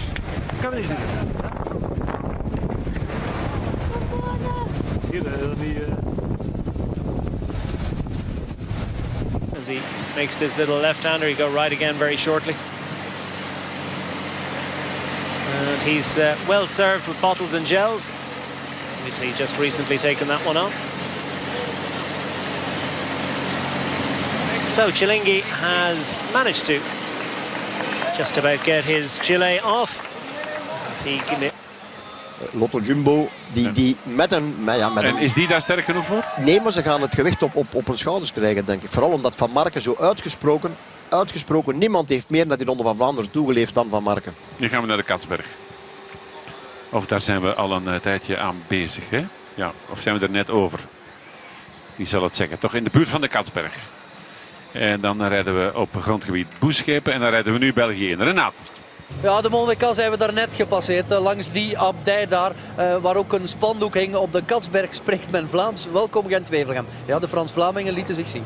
Oké, dus zijn we zo meteen in Heuvelland op Belgische grond. Met Breschel, de Deen op kop. Met niet echt veel Belgen in de vuurlijn. Tenzij daar Stijn van den Berg. Rechts is Terpstra, dat is nog altijd een Nederlander. En Renaat, dat is een... streekgenoot van Sepp van Marken met een fietswissel op een slecht moment. En dan Hilaire van der Schuren die toekomt. Ja, die koopt ook van 7 straten ver. Volk nummer 25, weet je wel. Een technisch probleem voor Van Marken. En dit is Boy van Poppel. Die daar tussen de auto's hangt. En hier zijn we onderweg met Maarten. Maarten Cilingi uit Leeuwarden, maar is later verhuisd naar Arnhem. Leeuwarden, dat is nog altijd de hoofdplaats van Friesland. De man van de marathons. En ondanks al dat werk... de helikopter is mee. Dankjewel jongens. Goeie vaart, goede vlucht. 18e in Parijs-Roubaix van 2013 na een opvallende rol. En wat dacht u van de 3e plaats voor Cilingi in 2011 in Parijs-Roubaix? Na Van Summer en Cancellara. Dus dat kan hij, hè? Dat kan hij, alleen is de vraag hetgeen hij nu aan het doen is voor de ploeg zelf van weinig of geen nut. Ja, tenzij nu Van Marken de tijd krijgt om op een rustige manier te wisselen. Je kan alles verklaren, hè? Ja. Renaat. Ja, Van Marken bijna terug in dat peloton op zijn uppie. Het heeft geen sikkepitkrachten gekost. Op zijn uppie met een andere uppie, dat is Marcato. Ja. Dat is er nog allemaal op een rijtje. Er was veel trammeland, weet je nog, voor het jaar in het verloop van de Tour over de tijdritfietsen die laat geleverd werden. En waar ze geen poot meer vooruit kwamen bij die ploeg. In het huis Bianchi. Ja, klopt. Geleverd. Ja. En ik herinner mij de omloop, het Nieuwsblad, waar er een pak lekke banden waren. Veel technische defecten. Een foto gezien waar 4 man tegelijkertijd in de weer waren. met een technisch probleem. Ja.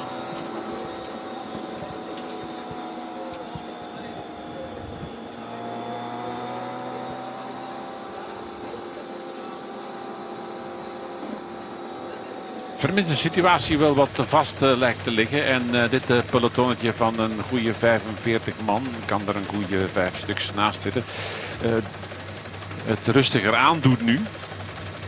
Wij zo zoetjes aan naar de eerste zone van de Kemmel toe zakken.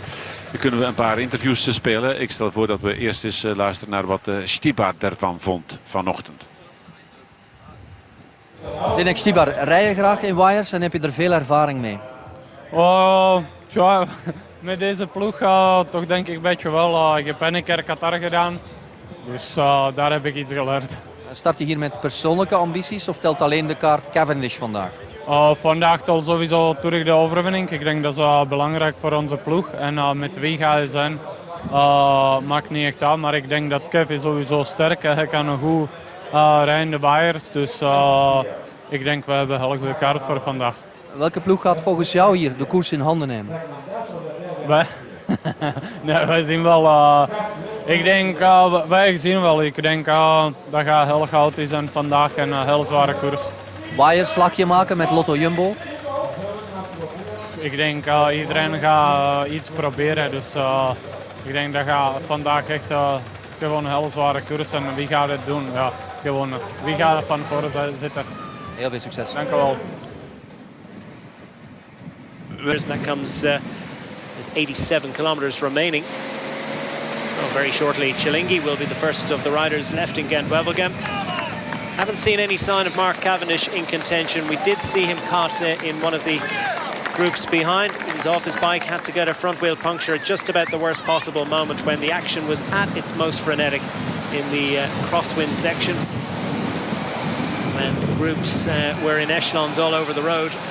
Mark Cavendish, we don't know whether he's still out there racing, but he's certainly not, as far as we can make out, in that lead group up front. Still some of the top sprinters, including the reigning champion Peter Sagan and the victor of Milan-San Remo just over a week ago, John Degenkolb, safely in the group, and several others besides who would have ambitions to get past them in the finishing sprint, if indeed it comes to a finishing sprint, because with 2 ascents of the Kemmelberg to come and several other climbs besides that, you can be sure there's every chance that a lone leader will be able to forge clear, or perhaps a very small group of the lesser sprinters, the big strong men who don't have the big finishing kick, might be able to distance themselves from the sprinters. So there's plenty of opportunity for great racing to come, but Cilingi has decided to put it down to them, thrown the gauntlet down, and very shortly will have that advantage up over a minute, but he's going to need an awful lot more than that, with still 89 kilometers remaining if he's to stay clear to the line. He is, for what it's worth, giving his team leader a free ride, but well, his team leader still has to fight his way into position when they come to the bergs. Yeah, he's given his Seva Mark a free ride, and he's the other teammates that are in here. I think it's Barry Marcus and... crash on the right-hand side, so it looks as if... Paolini. Yeah, Luca Paolini always seems to be in the right position, rarely on the floor. Luca Paolini looking with disgust, and I think he's obviously got to get service because wasn't able to jump straight back up on his bike. But just going back to the local Jumbo's tactics there, it's nice to have 4 riders in front. They were starting to ride, no one else wanted to ride with them, so instead of riding at the front, they put 1 rider down the roads, and it means that the other teammates can just sit and follow, but still a long way to go, and Cilingi is a strong rider and he's going to be using up a lot of energy on his own, so they will be depleted in numbers when the racing starts. So it's a big call you make. The sports directors have to make big calls, whether to save the whole strength of the team. There was 4 of them there. Every team started today with 8, so they were in a very good position. So whether they save that strength or put some of that strength down the road and entice others to have to chase. But I think everybody's happy that 1 rider is just down the road at 1 minute. There's still a long way to go towards the finish, and various teams have got interest in just keeping tabs at the front of this front group and maintaining this speed. But a lot of the riders will be happy now that the group the main group in this race is only about almost 60 strong now. So there won't be the big fight. Normally when we come up to the Kemmelberg, there's a big fight for position and the race splits to pieces. Well, we've already seen the race split to pieces. We've had 7 riders on the attack earlier on. They almost had about 8.5 minutes because of the crosswinds and that brutal side wind where the riders were getting buffeted. The race just split into smithereens and it's now regrouped. So it's settled down ever so slightly, but still a long way to go towards the finish. Dan Worry on Twitter, at DQ Sport for myself, at Bryce Smithy, or Brian alongside #HomeCycling. He says, don't know if he'll win Gent-Wevelgem, but Martin Chilingi will get you a boatload of points in Scrabble. Certainly would that. I wonder what the definition of a Chilingi is. Actually, a lone attacker, futile lone attacker. Well, he's put it down. He's put it out there, and he's animated this race, giving us entertainment. Group relatively content to watch him at the moment. Yeah, Jens Kukeler for Orica Green Edge, deciding to keep the pressure on. Again, it's a lot of these teams have been depleted at the front of this race. So, unfortunately for some teams, I can actually only see one rider from AG2R, is Luca Paolini. Comes back to the front of this race. So, in the brown shorts there, only one rider from AG2R. Looks as if I have got 2 riders, Chavanel and Heinrich Hauser, who's already punctured. From you, looks as if they've only got 1 rider there, and that's their team leader, and that's Demar. So Demar second last year. So a lot of these teams are finding they do not have the numbers at the front of this race. This is the Bannerberg, just 300 metres, as I said. Little ramp of 20%, averages 10%, so it's a little stinger. Not particularly long, but it's another short, sharp shock, and it'll be burning matches for lots of the riders. Manuel Punziato is now on the attack. It's been closed down by Etty's Quick Step. Still towards the front, Geraint Thomas, the winner from E3, Harelbeke. Geraint Thomas looks very, very comfortable indeed. Every time the road goes up or the wind starts to blow in a less than advantageous direction, well, Thomas just rolls to the front. You suspect that he can't feel the pedals in relation to the others. And it's Gregory Rast there for Trek Factory Racing. They lost their team leader, Fabian Cancellara, in A3 Harelbeke on Friday. Yeah, disappointment for Fabian Cancellara. Cracked vertebrae mean he's out of the classics for this year. We wish him well in his recovery. So Chilingi's been over the Bannerberg. The group behind thins out as they race their way on to the lower slopes of this climb.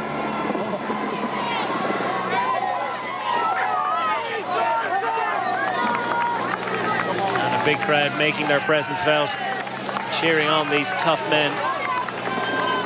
And what's typical classics weather. Not particularly cold, you would say, but the wind, well, that'll seep into their bones. The rain too.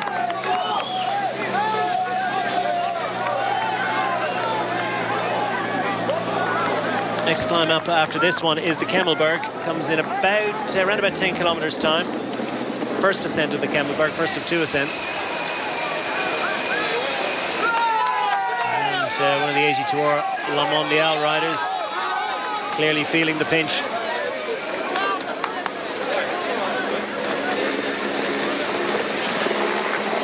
Riders feeling it earlier than they might have done had it not been such an unbelievably difficult start to this race, because the wind really has taken its toll.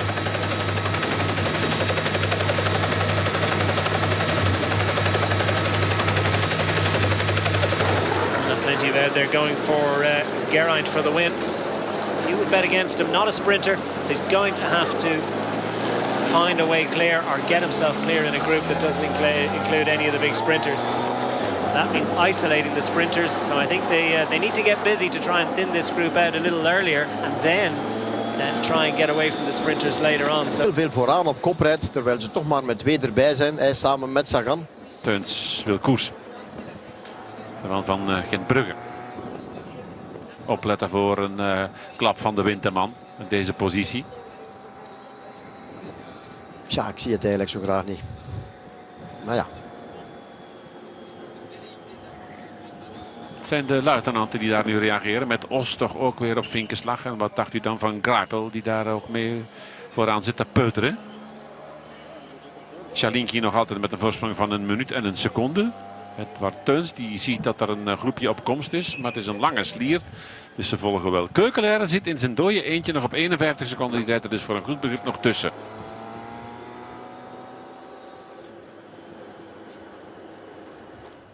Dit is het stuk waar jij op alludeerde. Ja, straks. Hè. Deze wel waar Chalingi nu is. Hier iets meer open, iets meer veld hier. Maar je kunt je ook nog lekker vaart maken. Westenwind. Zuid, zuidwest. Dan moet hij die hier toch wel vol in de rug hebben. Teuns heeft ervoor gezorgd dat de nervositeit wat verhoogd is weer. Ja, Dus die Os groep, met Knees. die groep is te groot. Hè. Als er straks terug een versnelling komt, dan moet hij terugbreken. Er zijn te veel renners om in wirevorming te rijden. Je kan dat wel, maar je moet er dan toch rekening mee houden dat er een deel af moeten. Doe eens een voorspelling. Bij goed weer is de eerste klim van de Camel meestal een aftasting. Positioneren om goed in de afdaling te komen. En nu? Goh, dat zal nu niet veel anders zijn, denk ik. Het is uiteraard, ja, met die weersomstandigheden, met die regen die erbij ligt, toch iets meer gevaar. Hopelijk blijft iedereen recht. We gaan naar Renaat. Ja, in het zog van Jens Keukenleren. En die gaat echt wel oerend hard. En nochtans werd hij tot kalmte aangemaand door een man langs de kant van de weg. En dat was niemand minder dan de winnaar van 10 jaar geleden, Nico Matan. Aha, de editie 2005, waar u bij Karel beelden van zag. Die onmogelijke achtervolging die dan toch nog mogelijk werd. Ja, Matan vroeger tot een paar jaar geleden de mentor van Keukenleren. Dat klopt. Vooral in zijn openingsjaar toen Keukenleren ook tal van koersen won. Ja, bij Koffiedus toen. Stevige boy, die Teuns. Niet te verwarren met Dylan Teuns uit Haarlem. Hier krijgt hij weer last van de wind, zie je? Ja, het is hier weer een beetje een wegdriften. Keukenleren volgt nog 45 seconden. Hij is op zijn kousenvoeten weggereden en zit daar nu tussen. Alleen, dan moet hij wel doorgaan. Alhoewel, kan ook nog van gedacht veranderen. Ook de motoren gaan tegen de wind in hangen. Een job met veel verantwoordelijkheid hoor. Niet je eigen leven in doog houden. Ook dat. Maar vooral ook dat van de man achterop. En die moet nog allerlei toeren kunnen doen.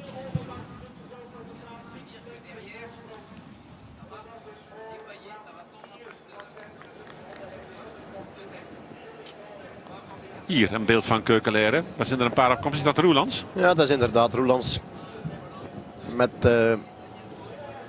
Met Teuns. Ja. En Os. Ja, en daar zat er net nog Stijn van den Berg bij. Die zit er wat verderop. Dit is een gaatje gelaten. En daar worden ze weer geschift. Hè? Ja. Dat zijn vaak mannen die al eens een keertje eruit gebonjourd zijn. Hè? Ja, of ook te weinig parcourskennis in hem. Hè. En Blight. Alhoewel Blight, die moet er toch eigenlijk wel kennis van hebben hier. Heeft hij toch vaak in België gekoerst. Met z'n vieren komen ze nu aansluiten bij Keukenleren. Dat lijkt me aantrekkelijk gezelschap. En een hele gegretige Jurgen Roelands. Is dat Bouanier, ik dacht net te zeggen, eruit gewaaid, uitgebonjourd. Nog maar eens. Ja. Hij zal moeten terugkomen in gunstiger omstandigheden. Als de zon nog eens schijnt over dit gedeelte van Vlaanderen. Voorlopig geeft men voor de dag van de Ronde van Vlaanderen goed weer. Alle andere dagen miserig tot slecht. Teuns even van Neeschudden naar Roelands. En Van den Berg is terug op komst. Ja. Daarnet gezien dat er wat geaarzeld werd. Dus denkt Stijn, goed, dan los ik dat wel op. Je bent het daar niet mee eens? Jawel. Ik was al aan het denken van, zit men daar binnen die ploeg nu al voor zichzelf een klein beetje te denken zo van ja. Ik denk dat Knees ook op komst is. Want als die mannen weg zijn en er zit van elke ploeg iemand mee, ja, wie gaat er dan nog rijden? Ik neem aan dat Cavendish dat die nooit teruggekomen is. Nee, die is nooit teruggekomen. Dus moet Ethics Quickstep wat anders verzinnen? Ja, dan moeten ze het gaan doen met een Terpstra, met een Stibar, Maas. Die zitten daar eigenlijk nog met een voldoende renners. En dat valt dus niet mee. Wat de Knees betreft. Roelands vraagt om een overname, maar Os die blijft aan het wiel. Heeft hij consignes gekregen? Hij neemt toch over. Duurde wat lang. Wel sterk van den Berg om daar terug naartoe te rijden. En of. Is er weinig gegeven. En of. Is wel even puffen. Het is hem gegund om aan het wiel te blijven plakken. Er is versterking voor. Ja, ze zijn het bijna allemaal. Enfin, ja, niet allemaal. Een groepje van een man of 15 wellicht.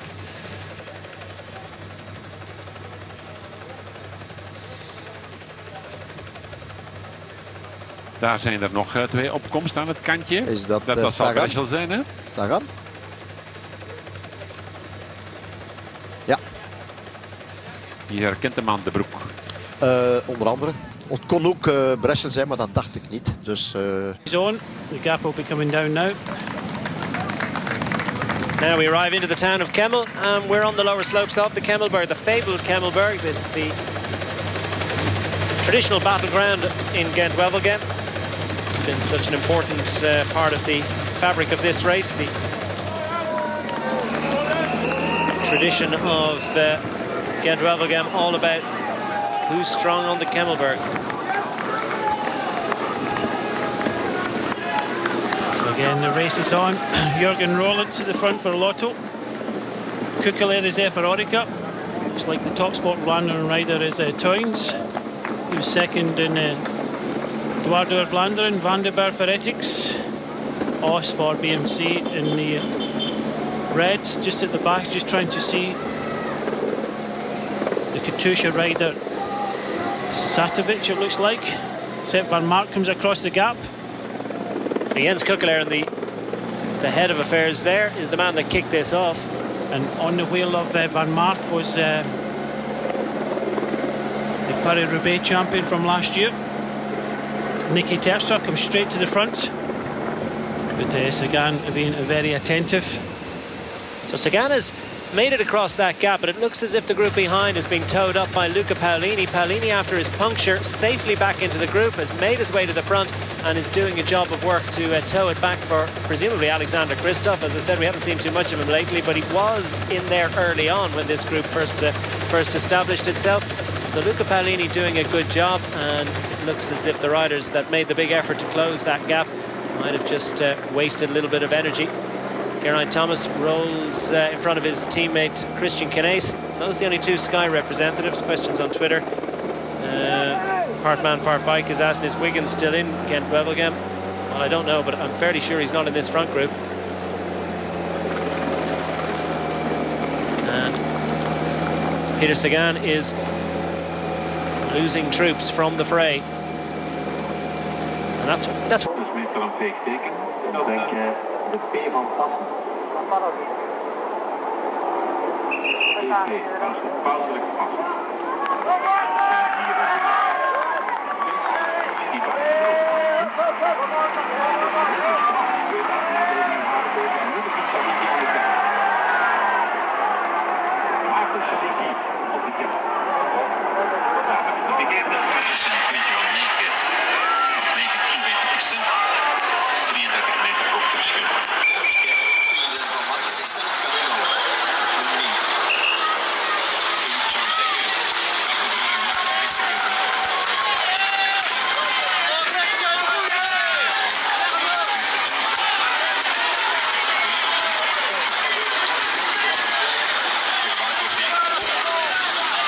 Coming down very quickly now, 24 seconds, the first time up the Kemmelberg.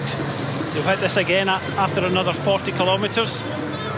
And then from there, there'll be just under 40 kilometres to go towards the finishing line. But it's Ethics leading the way with Van den Berg and Stibar. Van Mark on the right-hand side in yellow for Lotto Jumbo. Still Geraint Thomas right up there towards the front. Matteo Trentin also up there for Ethics, who won the sprint in E3 for 3rd place. So now one camera can contain all the riders in front. Jalingi will very shortly be mopped up, thanks to Vela Voices for letting us know that Wiggins abandoned about an hour ago. Lobato has made his way up towards the front of this race, so it's swings and roundabouts. Greg Van Avermaet also up towards the front. So just when you thought the race was over for so many of these riders, starting to get their breath back, and we're starting to see some changes towards the front of this race. Kristoff was through there. Yeah, that was Borsov for Katusha that was struggling and getting tailed off. So an important Lieutenant 4 Alexander Christoph is being jettisoned from the freight. Cilingi's going to hold on to his lead across the top of the first assault on the Kemmelberg. They're spread wide across the road. Still early days in relative terms with 78 kilometers remaining. And the leading runners across the front, they're going to be led up, I was going to say, by Stein van den Berg, the imposing figure. Cheers on Twitter for him. I'd like to see him win if it can't be Geraint Thomas, says Rick Palmer. Well, he's very much a workhorse, is Stein van den Berg. Knows his role, and I think he'll be putting all his eggs into the Zdenek Stybar basket at the moment. I was just looking there, Sagan was there, but did look as if the strong men from Ethics Quickstep were towards the 4. Okay, they've lost Mark Cavendish. He's been on the grounds and also a puncture, so he never made it to this front group. But it does look as if Ethics Quickstep does have strength in numbers in this front group. You can see 4 of them towards the front. Trenton just going through there. Stybar is there. Van den Berg. And also Nicky Terpstra. Nicholas Maas might have been there as well. So they have plenty of reinforcements should they be necessary. There certainly will be necessary. Won't be a group this big when they reach Kemmelberg next time round, you can be sure of that. That will be with 38 kilometers remaining. It'll be the penultimate berg on this year's parcours. That'll be coming 4 kilometers before the final one, which is the Monteberg.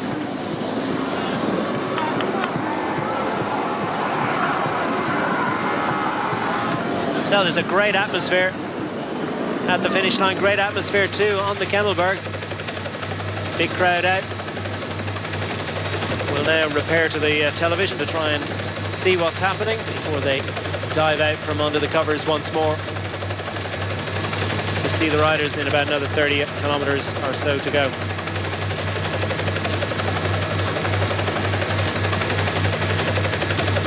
Still Cilingi out front.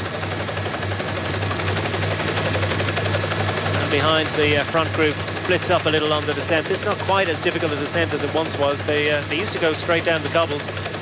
For years it caused all sorts of carnage. Now they take an altogether shallower descent. Oh, somebody in the ditch here.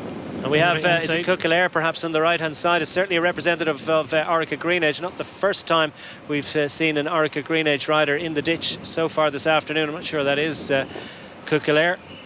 Yeah, we had a terrible crash in the descent off the Kemmelberg before. I think it was Jimmy Casper, if I remember right, had a reel landed in his face and broke a few teeth. But Cilingi is just about to be joined by Jürgen Rollins of Lotto Belisau. Oh, sorry, Lotto Soudal. As you see, the protesters are out yet again. Every Flanders Classic, they're out protesting. Great collection of tractors, that, isn't it?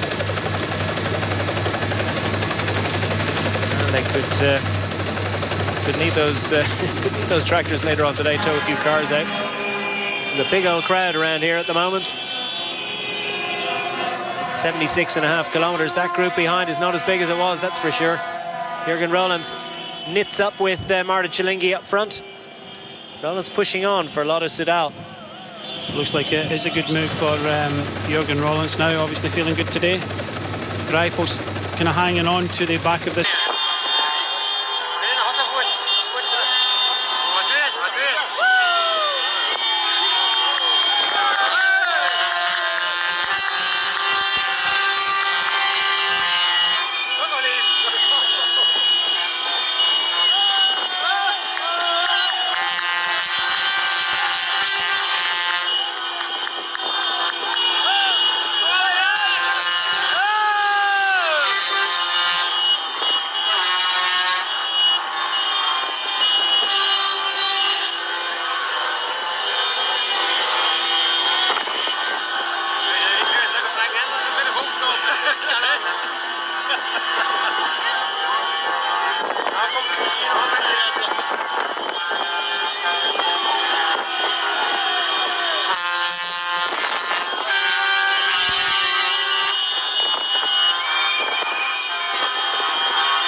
They're obvious the form riders, you think Geraint Thomas looks very good. He's only got Christian Knies with him. You've got Sepp van Marken. They're playing a good game today. This is probably the strongest performance they've had this year. They had 4 riders in the front group. They've sent Tilingi down the road. Sepp van Marken just has to follow. And then you've got Ethics Quickstep, and it looks as if they are doing the chasing at front of the group behind. And they have got various numbers. If it comes to sprint, they've got Trenton, who showed well in E3 Harelbeke by winning the bunch sprint, beating actually Christoph. They've got plenty of options. Stibar, second in E3 after being in a breakaway with Geraint Thomas, and Nicky Terpstra looks as if he's on some good form today. But a very depleted group in front, only about 30 riders, with Tilingi and Rollins just up front by about 10 seconds. So now Ethics Quickstep have to take command of the peloton. 2 strong teams with representatives behind have taken control of the race. No responsibility for chasing for the man sitting in 3rd place.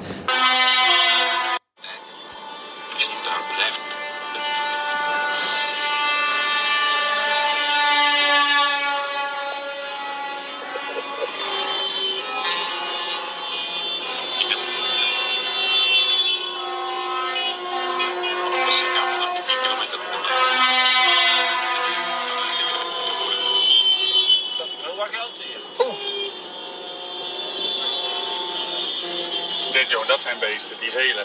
Die lopen gewoon 80, 85 per uur.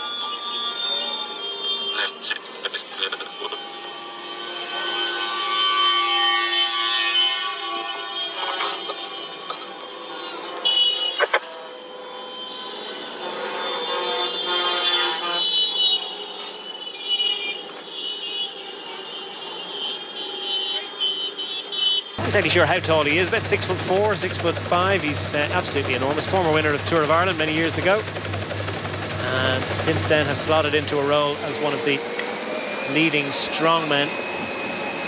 199. That's a lot of centimetres. Do a quick conversion there. That was 75.5 kilometres behind. One advantage for Stijn Vandenberg when he looks behind. It's no difficulty seeing over the group. Karel Zielek is still well to the fore there, isn't he? I think I spotted him at 5th or 6th in line. Winner of Milan San Remo a couple of years ago. Chilingi's a busted flush, isn't he? He's gone. Jürgen Roland's fresher legs. He forges on. They played the card, and Tilingi paying for it now, so that was a big effort just on this small climb there, the Monksberg. So again, a very small group behind, but Jürgen Rollins obviously is loving these conditions on a very good day today. They don't have the numbers in this front group either. It did look as if Greipo, I don't know if he's made it into this group behind, but it did look as if he was starting to hang on the back, but it's a very small group now. First of 2 ascents of the Monteberg. Tell you what, Van Avermaet, been on the floor. That was a hard crash. He went down hard, straight over the handlebars in E3 Harelbeke. He was in the 3rd group, battled his way back. So nice to see him in this front group. Yeah, superb effort. Or Greg Van Avermaet took a stage victory in Tirreno Adriatico just over a week ago. To Arezzo, if memory serves. Up the hill there, showing his strength. Just trying to see if there's any other Lotto Soudal riders in this group here. I can't see any at this moment. So again, who's going to chase? Van Aesbroek coming up with, it looks like, Barry Marcus. So Van Aesbroek coming back for Astana. He's another man. Perhaps has a chance if he can get back into contention. Not really sure why he was behind. Was he distanced? Greipo right at the back there, just hiding in the black cape there. So the German champion is, again, Lotto Soudal playing the cards. Greipo just can hang on at the back of this group, but Jürgen Rollins looks as if he's on a very good day today. And he'll make a point to collect that later on. Jürgen Rollins looking strong at the moment, still a long way to go. Van Aesbroek makes it back into contention for Astana. Not sure why he was off the back. Was it lack of legs, or was it some other issue? Arnaud Demar is visible now. We're starting to see national champions colours. They're coming out as the jackets are coming off. So Arnaud Demar and the French national champions, the tricolour colour is on the left, manages to pick up a Francis de Jeu bottle and gel. So 5 riders now for Ethics Quickstep. Nicholas Mace at the front, Van den Berg, Stibar in his national champs kit, Nicky Terpstra and Matteo Trentin. So 5 riders in this group of well, about 25 riders. So strength in numbers for Ethics, and the real pressure is on them. They haven't really delivered in the classics yet. Stibar's national champions colours in evidence, and so too Peter Sagan, Slovakian national champion. Some people may disagree. Second and third in Harelbeke was good, but as far as this Belgian team, they only count the wins. Well, afterwards, Stibar said, "Well, I have to accept what it was. I had great legs. It is a great result." And he just hesitated that fraction of a second when Geraint Thomas got away, and that's it. He accepted from there on. So he was relatively sanguine about it. Didn't sound too downcast or downbeat. But Patrick Lefebvre, he just wants to win. He wants to win these races, and second and third's not good enough for him. So he sets a very high standard for these boys, and they're all under pressure. You could see the Stibar when he came across the line, he had his head down, but nothing they can do. But they've got a great opportunity today. 5 riders in this front group. Still a lot of strong men sitting behind them. Talingi just kind of hanging on here, but Jurgen Rollins is looking strong now. So how long can he hang out the front? Steen van den Berg is 6'6", 199 centimetres, translates into 6'6" thanks to Pro Sky Fan for that one. Nope, they're all coming. Mark Vallis, everybody's been on the internet. Dan Young wants to know, why are the farmers protesting? I have absolutely no idea. No doubt if you pick up Het Nieuwsblad tomorrow, you might find out.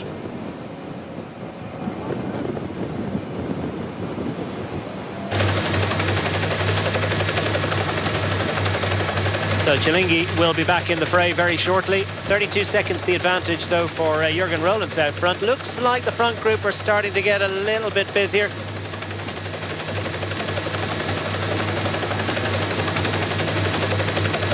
So that 32-second advantage for Jurgen Rollins. Will he hang up?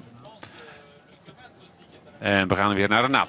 Ja, in het zog van die groep de favorieten, of wat daarvan overblijft, waar de wind hier op deze strook ongenadig hard blaast opnieuw. En waar je weer dat gevoel krijgt van eerder in de koers. Nu, de weg is hier niet al te breed, dus je kan hier geen klassieke waaier maken. Maar het is toch zaak hier van hier niet al te veel achteraan te zitten, want het is zo gebroken, dat veld. Lobato zit daar achteraan van Movistar, en dat is een kunststukje, hè, want dat doet hij daar helemaal alleen. Hè.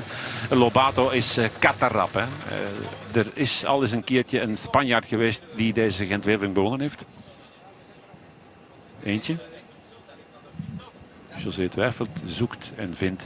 Hem niet. Oscar Freire. Ah ja.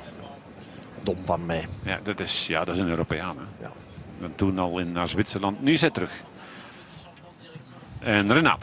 Ja, die groep breekt in 3 stukken, maar het zijn scheurtjes op dit moment. En zo meteen komen ze op die bredere betonweg hier. En dan denk ik, met de wind in de rug, gaat dat weer samenkomen. Demar die daar een gaatje dichtrijdt, de Franse kampioen. Roelands rijdt ijzersterk. Moest daar net een klapje van die zijwind opvangen. Maar doet dat met allure. Daar komt de rest nu uit de bocht. Nou, de voorwacht, een stuk of 2. En door de windslag daar dreigt het toch weer te breken. Ja, het zijn vooral de mannen van Ethics die de boel op de kant zetten samen met Os. Stibar, Trentin. Zitten er alle 5. Van Marke riskeert het niet om daar te blijven plakken. Dus toch maar even naar voren wippen. En gaat nu met Trentin aan het wiel proberen het gaatje te dichten. Dat gaat hij ook doen. Oh, wat rijdt hij makkelijk, zeg. Ja. Renat. Ja, problemen voor Stibar en hij gaat een wiel krijgen van Maas. Heel slecht moment voor Zdeněk Stibar, de Tsjechische kampioen, om hier lek te rijden. Van Asbroek wordt hier geassisteerd door Talingi. De vrezen is er alweer af en de hel is weer losgebarsten in deze Gent-Wevelgem. De busseren, de koers stond te overleven. Ja, slecht moment, hè, uiteraard. Ja, en op die manier ben je er natuurlijk 2 kwijt. Hè. Geen volgwagen in de buurt, of misschien ja. Oortjes, renner met oortjes, wachten of niet wachten op die volgwagen, dat is nog maar de vraag. Moet je dat doen? Moet je onmiddellijk een tweede man, Nicolas Maas, opofferen daarvoor? Of misschien toch wachten op de volgwagen? Van Marke wil koersen. En de anderen, ja, ze doen dat niet echt gretig. Ja, maar ze zijn er nu ook weer een paar kwijt, hè. Ja, ook Van den Berg wil koersen. Ah, ja. Waarom blijven die anderen? Die hebben hem ondertussen gehoord van nee, niet doen. Want Stibar wil terugkomen. Op deze manier zit hij al tussen de auto's. Met een wiel dat hij gekregen heeft van een ploegmaat met een hoge velg. Ja, achteraan, hè. Iets hoger dan vooraan. Daar.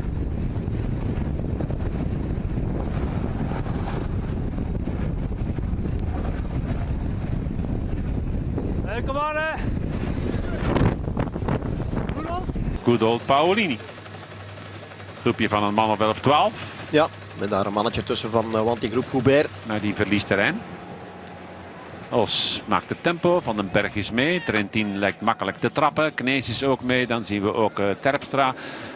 Manuel Quinziato wat verderop. Dan moet Van Avermaat daar verscholen zitten. Dat is inderdaad ook zo. Stibar dan toch, die zat er net even op achter.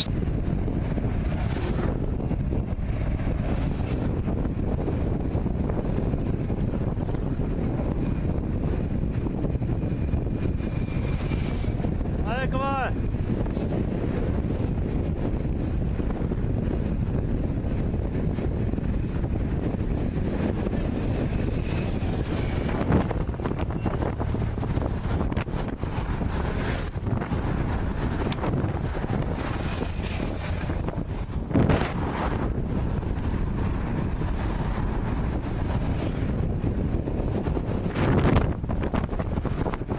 Meanwhile, Rollins continuing to do his own thing up front with that advantage of around about 40 seconds. So it's split up again. We've got a longish run to the next hill, which will be the Banneberg. Second ascent of the Banneberg comes with 46 kilometers remaining. They're waiting for Stibar. Again, you can just see Vandenberg with his radio out, so he'll not hear the calls from the team. So Stibar, again, there's no perfect time to place. Probably the perfect time to puncture. The only time is probably perfect to puncture is when the bunch is just riding along.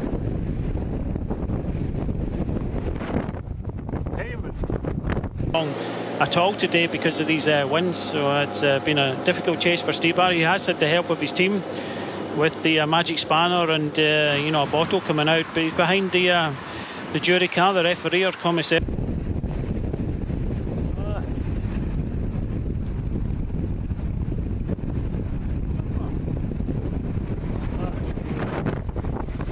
Confused, isn't he? He knows Rollins is up front and he feels a stall behind. He's not exactly sure why. And Geraint Thomas and is this Daniel Oss of BMC in red have decided that this might be a nice opportunity to jump clear, make the junction with Vandenberg. If Vandenberg is willing to ride, well... But this was the situation we talked about earlier on, that there was no cohesion in the Classics.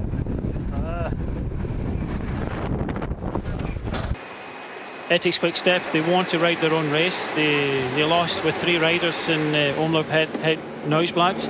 And you can see now Vandenberg with his race radio out. He doesn't want to hear what's happening behind. He doesn't really care. He wants to ride for himself today. And yeah, just taking that radio out. I think he talked to Nicky Terpstra. He explained what was happening and still he just went on the attack. He's not really cared about his team leader Stibar puncturing and trying to make it back. So Jens de Buskera is trying to make his way across, the Belgian national road race champion, and just making the junction is one of the... Oh, the radio's going back in, so it could be a massive revelation here for Stijn Vandenberg. I suspect we're not going to see him on the front of this little group for a little while. He puts his earpiece in and he'll probably say, now I've been told not to work. Geraint Thomas is there. A wee bit, but the strong man of today has been Daniel Oss, coming from the second group to the first group and willing to go on the attack, and he has looked good. So we've got Daniel Oss, Geraint Thomas, Stijn Vandenberg, Sepp van Marken just coming across as the Belgian champion, de Buskera. Wow, that's a very strong group up front. So what are they going to do now? What's Stijn Vandenberg going to do? Well, he's going to say, I've got my radio in now and I've been told not to ride. An opportune moment to put it back in his ear, you'd have to say. 5 riders chase.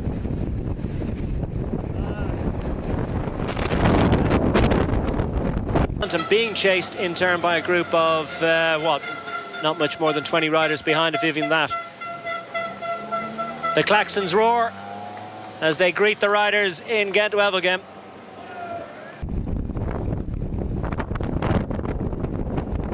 Two tiny groups on the road. I wonder how many people are actually going to finish Gent-Wevelgem. I wonder what the record small number of finishes, if that be a term.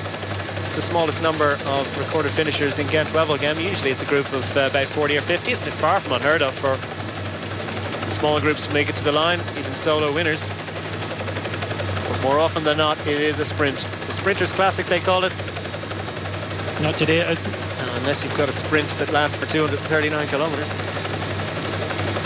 65.8 kilometres remaining now, and still lots and lots of racing to be done.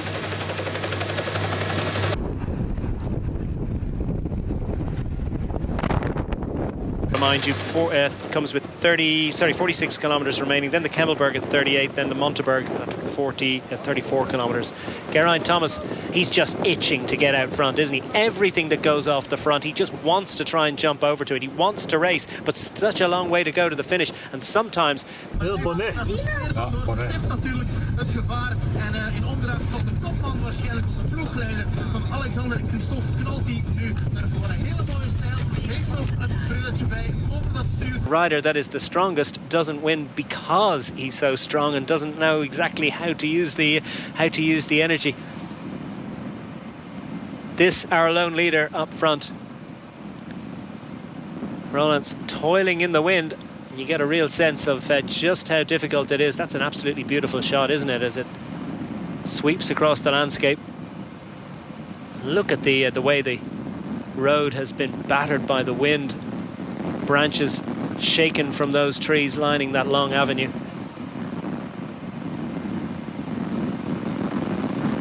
All the dirt from the ditches out strewn into the middle of the road. And Roland's once again leaning into the wind, coming from his right, our left of screen. And he cants the bike over. It's almost like yachting. He's practically tacking his way up this road, isn't he? 42 seconds is the advantage over 5 riders. I'm sure he must be thinking now, with those 5 riders clear of the group behind, perhaps it might be worth his while just throttling back for a little while, wait for these guys, and then he can contribute to that effort. I think he'll keep going now because De Busscher, the Belgian champion, is his teammate and he's getting a free ride. He's got 4 strong riders in front of him, so it's a good tactical move from Lotto Soudal. They had 3 riders in that group behind, the Belgian champion being one of them, Roland, and they've also got Andrew Greipo in the group behind, so they're in a good way. This is a very important race for them, and seeing the numbers of Ethics Quickstep, you'd think having 5 riders here, they were in a very good position of dominating this race, but you can just see how things change. So a good call, plenty of ambition for Rollins to keep driving on and make it as tough as possible for the 4 riders behind, keep De Busscher as fresh as possible for as long as possible. Rollins, relatively relaxed run through the feed for him, in terms of not having any difficulty in picking up his bottle. Haas riding hard behind him. What's happening behind in that group? Have they managed to get organised? Who's taking responsibility? Who's got? It only looks like Topsport Vlaanderen now, the 2nd division team. Steebar is up towards the front as well, so with most of the teams here represented, you see one rider up here from Giant Shimano. I don't think Degenkolb has made it here. You can see Chavanel for IAM towards the front, but again, it's who's got the numbers to chase and who's got the strength to chase. This does look as if this a very good group now is starting to form. Very strong riders. Just looking, Peter Sagan is in the middle of this group, but absolutely no teammates left at all. Lobato's there for Movistar. Again, no teammates. Great to see Scott Thwaites on the right-hand side there for Bora, fighting his way, the Yorkshireman. Selig is there. Looks like Leukemans. Or is that Leukemans is definitely there, but somebody doesn't like his bike, and that looks like Jack Bauer. Oh, Cannondale Garmin rider, is it Jack Bauer, has come to grief at the feed zone. Oh, he's going to make up with it now. Oh, gets stuck in his back wheel. Is it a jacket or a musette? Jacket. Well, that's the statement made by Jack Barr. His level of contentment at the moment, probably around 0 or a minus factor. Not too much activity in that group behind. As Christian Knaes, he's certainly not interested in chasing it. He's got a teammate in the shape of Geraint Thomas a little bit further up. Luca Paolini has realised something has to happen. Something has to happen, and the Katusha man realised there just aren't the troops behind that are going to be able to do anything. So now this looks like he's decided to go off on what's going to be a very, very tough chase indeed. One of the Trek Factory Racing riders, I think, with ambition to perhaps chase him.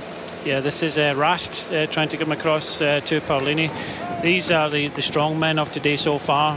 Os for BMC, Thomas of Sky, Van Mark of Lotto Jumbo.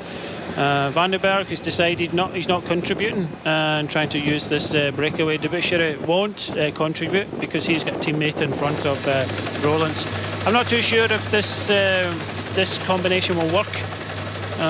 We have got one rider in front, that's Rollins, but only 3 riders with 2 passengers in the group of 5, and it doesn't look as if it's going to work for them today. Well, De Busscher would be head and shoulders the fastest sprinter in this group, assuming, well, all things being equal, and if he has the right energy at the end, and that's always assuming he makes it. Any energy reserves he had are being saved by dint of the fact that he is getting this free passage at the moment. Well, they have got a passenger, the Belgian champion. Van den Berg looked as if he wasn't totally content and willing to help these other riders, because they did have 5 in front, and they'd probably be a lot more happy at Ethics Quickstep if they had one other rider here, because this is the man really on form. Geraint Thomas does look exceptionally well. Van Mark really up for a win today as well, has looked well, and Lotto Jumbo have ridden a good race. BMC rider Daniel Os is looking strong. He's attacking Poggio, Milan San Remo. It does look strong, but just a nod of the head, a push in the back for Van Mark from Stijn van den Berg. He's playing a canny game. He knows that he had his earpiece out, he got himself in the breakaway, and he's sitting pretty. Doesn't have to contribute too much because he does have 4 riders behind. 43 seconds between Rollins and this group behind. Rollins is doing a manful job at the moment, because there's 3 riders riding up in this group, just 1 rider behind. And what's the advantage between group 2 and group 3? Because that is the really interesting time gap. I just don't think this is the right combination here. Geraint is there, Os and Van Mark, they want to ride, but they've got a couple of passengers now, but this man won't worry about it. He's on his own, 47 seconds in front. They have plenty of options. He just has to commit himself. Still a long way to go, just over 62 kilometres. He knows he's got De Busscher, the Belgian champion, behind, and they know they have Andrew Greipel also, so they do have options. Yeah, how content will the others to be towing a sprinter of the calibre of Jens De Busscher around with them?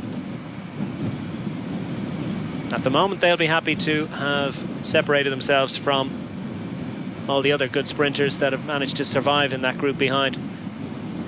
Not that there are too many at this point. Jürgen Rollins, we did see some evidence from Topsport Vlaanderen attempting to organise some sort of a chase behind, albeit with just a couple of representatives in the group. Not sure if one of them was Jelle Wallace. He's their superstar. Took the Dwarstor Vlaanderen just a few days ago. This is Paolini trying to come across here. Left a little late. These 5 riders in front, just behind. You've got to look at Paolini off Katusha. Still Jürgen Rollins in front for Lotto Soudal.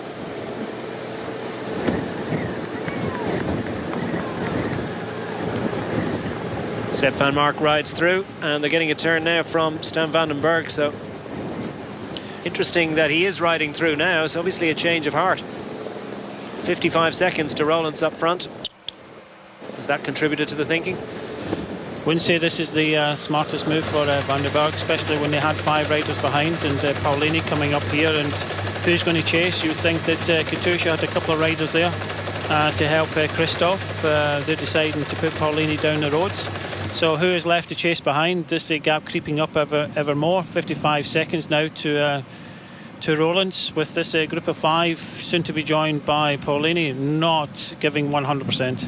Jürgen Rollins, now 29 years of age. Belgian rider. He's been with this team for, well, since 2012. signed up through till 2017, so he's got a contract for the next couple of years. And 7th in E3 on Friday. Clearly has very strong form indeed. On the Eurometropole Tour in 2012. 3rd in Tour de Flanders in 2013. 2nd in E3 in 2011. Still waiting for the massive win on Flanders roads, but one of the most capable classics riders out there, and really putting it up. And look at this, 2 minutes and 3 seconds. Is it game over? Still 60 kilometers left. There's a long way to go. Well, the thing is, who's going to chase? You know, you look at the riders that are in front now, and who's going to chase? You've got Wanty Group Gobert. You've got one rider from Gent-Wevelgem there on the right-hand side. You've got one rider from Tinkoff, Sagan.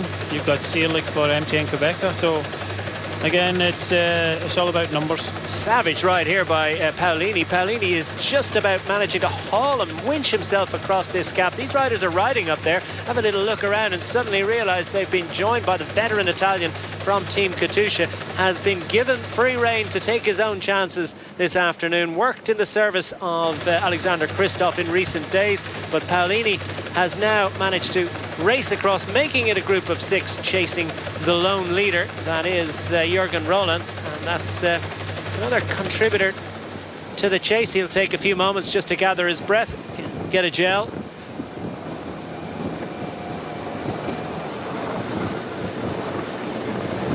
So Else rolling through for BMC.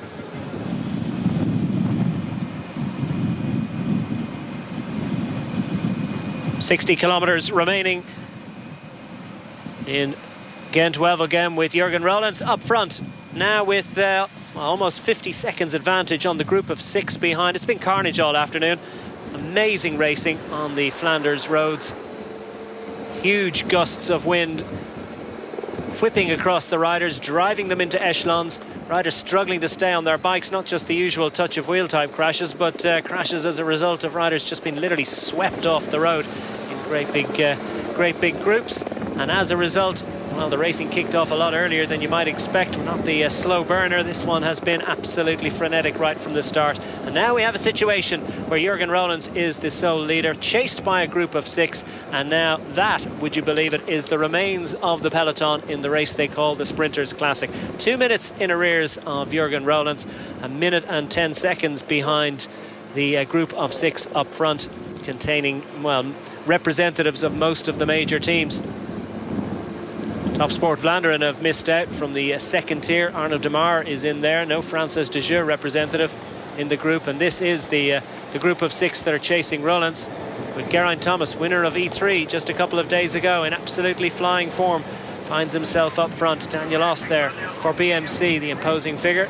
Even more imposing figure of Ethics Quickstep in the shape of Stijn van den Berg. Sepp van Mark gives a little encouraging push to Geraint Thomas. Sooner or later, Van Mark's going to get a really big result, and he's got a great opportunity today. Just don't think this race is over yet. There's still a long way to go, and I don't think Ethics, and showing it now, will be overly happy just having one representative in front. It's a big race for them, and you know, 2 up there for Lotto Soudal, so a big effort there. Ras never made it. That was the point to go with Paolini, so he didn't make it.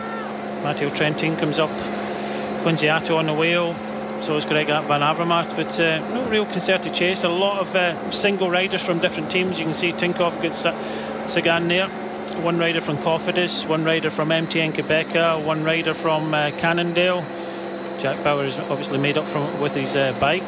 One rider from Movistar. So again, no real numbers to get involved with this chase. Well, this is absolutely fascinating, because Stijn van den Berg up front initially kicked this off while his team leader, the rider you would expect would be his team leader, following the absence from the fray of Mark Cavendish. That's Zdeněk Štibar. Štibar had punctured, was making his way back to the group at the very moment that Stijn van den Berg happened to have his radio out of his ear and didn't realise what was happening, rolled off the front. He's now contributing to the effort to try and stay clear. And Thomas is off. And that is a big problem for the winner of E3. Rolls over, and we only hope that he is okay. And that is a big moment in Gent-Wevelgem, because the winner of E3 2 days ago, and probably the strongest rider at the moment. And in that group, a shake of the head from Daniel Oss, as if to say, well, there but for the grace of all sorts of gods go I, because that was a close one. Now, what has happened? We see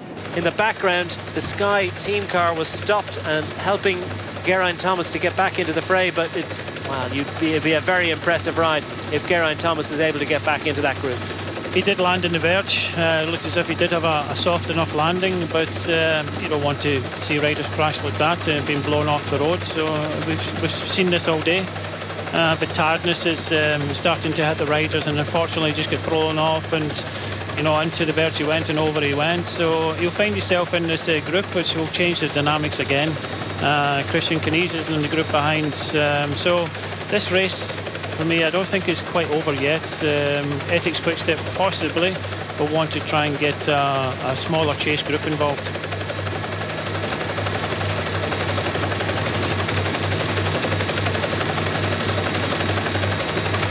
So now has Christian Knees got the legs to really be of significant advantage to Geraint Thomas. Thomas, is he back on his bike? There's the scene, and the Sky team car now going up alongside to give their instructions and perhaps a bottle to Geraint Thomas. No doubt there'll be a little bit of shelter being provided there as well. I don't think it's coming from the other side, isn't it? There's not a lot you can do in this circumstance because the race is splitting up. We are into the finale of a race, and I know we saw Stibar get the magic spanner and a couple of bottles out. There's not a lot he can do because he's in the middle of nowhere, and obviously the referees and commissaires will be watching this. Yeah, it's not quite the same thing being helped back to a group of 5 riders as it is being helped, getting some sort of measure of assistance back to a large peloton.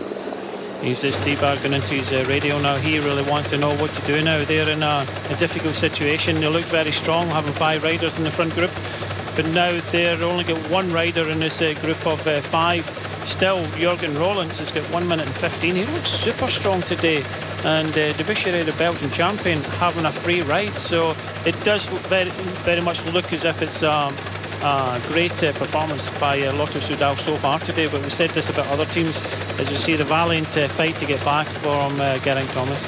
Big challenge now for Geraint Thomas. 120 now, the gap between. Well, I tell you what, Jurgen Rollins is really putting it up to the other. Still got 56.4 kilometers to go, but Geraint Thomas races back up to the other 4, and I think that's just an indication of the sort of savage form he's on at the moment. A pursuiter by trade.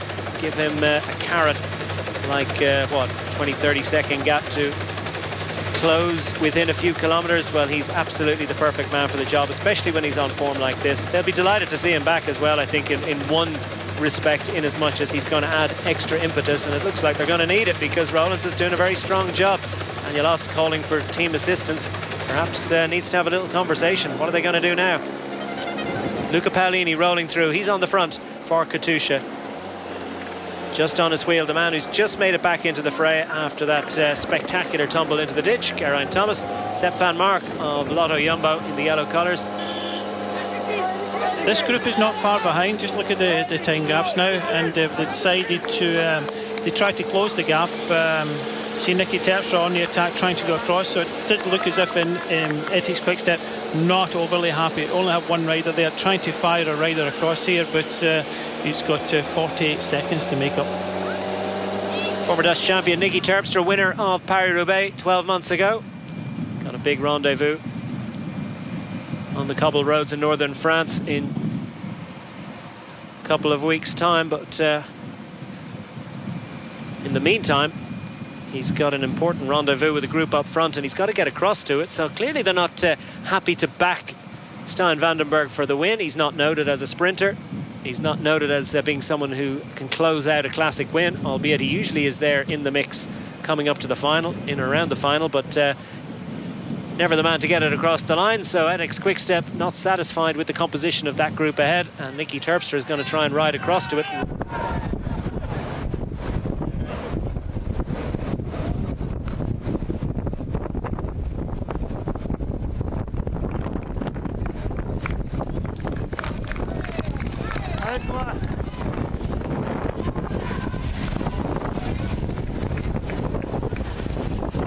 Try and put the pressure on. They do not want Nicky Terpstra to make it up to have 2 Ethics boys. So the team that is showing, I wouldn't say dominance, but showing good tactical sense today is Lotto Soudal. They put Rollins in front. Martin Terlinge was Lotto Jumbo, and they were trying to do exactly what we're doing here.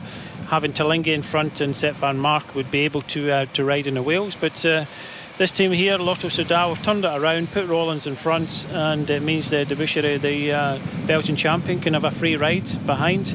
And also they've got Andre Grijpo in the group behind of Esteban. About 8 kilometres to the next climb. That's the Banneberg. It's the short, sharp shock one, 300 metres. Little ramp up of 20% at the beginning of that. And Rolands is increasing his advantage. Now 141 to the group behind, who are less than 49 seconds between the group of 6 riders and the remains of the peloton.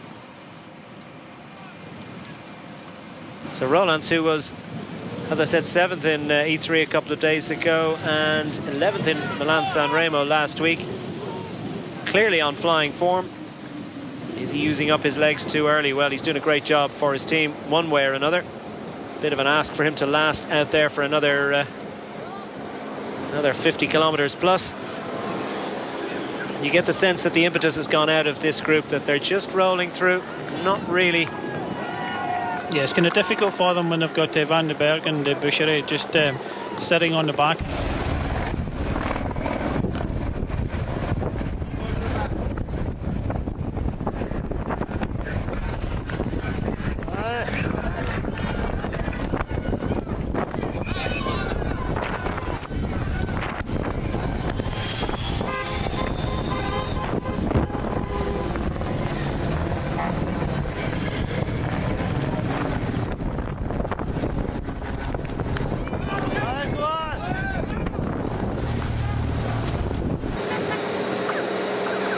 Puts himself into a place of sustainable suffering. Monty Group Gobert and managed to get a... Is that Ungoval? Here comes Wilfred Peters up to have a chat with Van den Berg. Yes, can't get ahead of the group quick enough.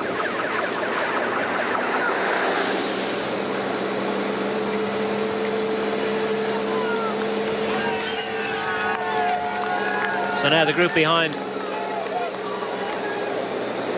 45 seconds behind the group of 6 ahead.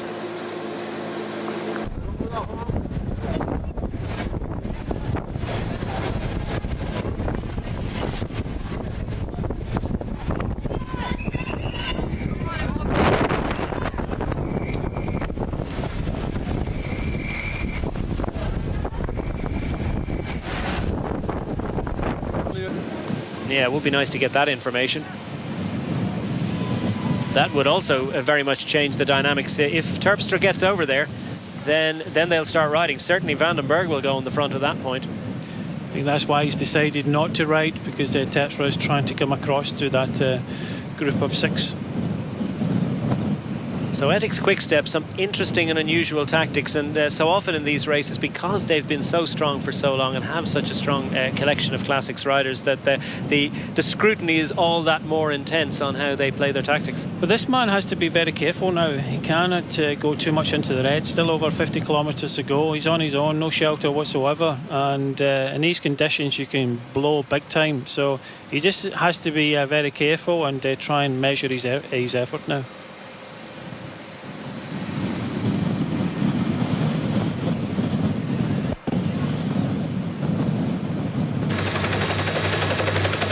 Jürgen Roland's continuing to increase his advantage. Well, he's made it across. He's made it across. It looks like Nicky Terpstra has made it across. So a big effort. And now Ethics Quick-Step in a very good position now. They put 2 riders now at the front of this race, or near the front. So this is actually an extra rider who can make a contribution. More important than that, then one of the riders that's in there that's not making contribution will be called back into action, and he'll be on duty. And this could be an interesting moment for Jürgen Rollins as Luca Paolini drags the group along. Terpstra makes the junction. They'll be happier now to having 2 riders, but the fact that Van den Berg is sat on, he'll have to come to the front now. So Van den Berg has got to do a lot of hard work, and I think Nicky Terpstra will have to help him now, but this is in a better position now for Etty's Quick Step. So we have 7 riders chasing down 1 rider who's at 1 minute and 48 seconds.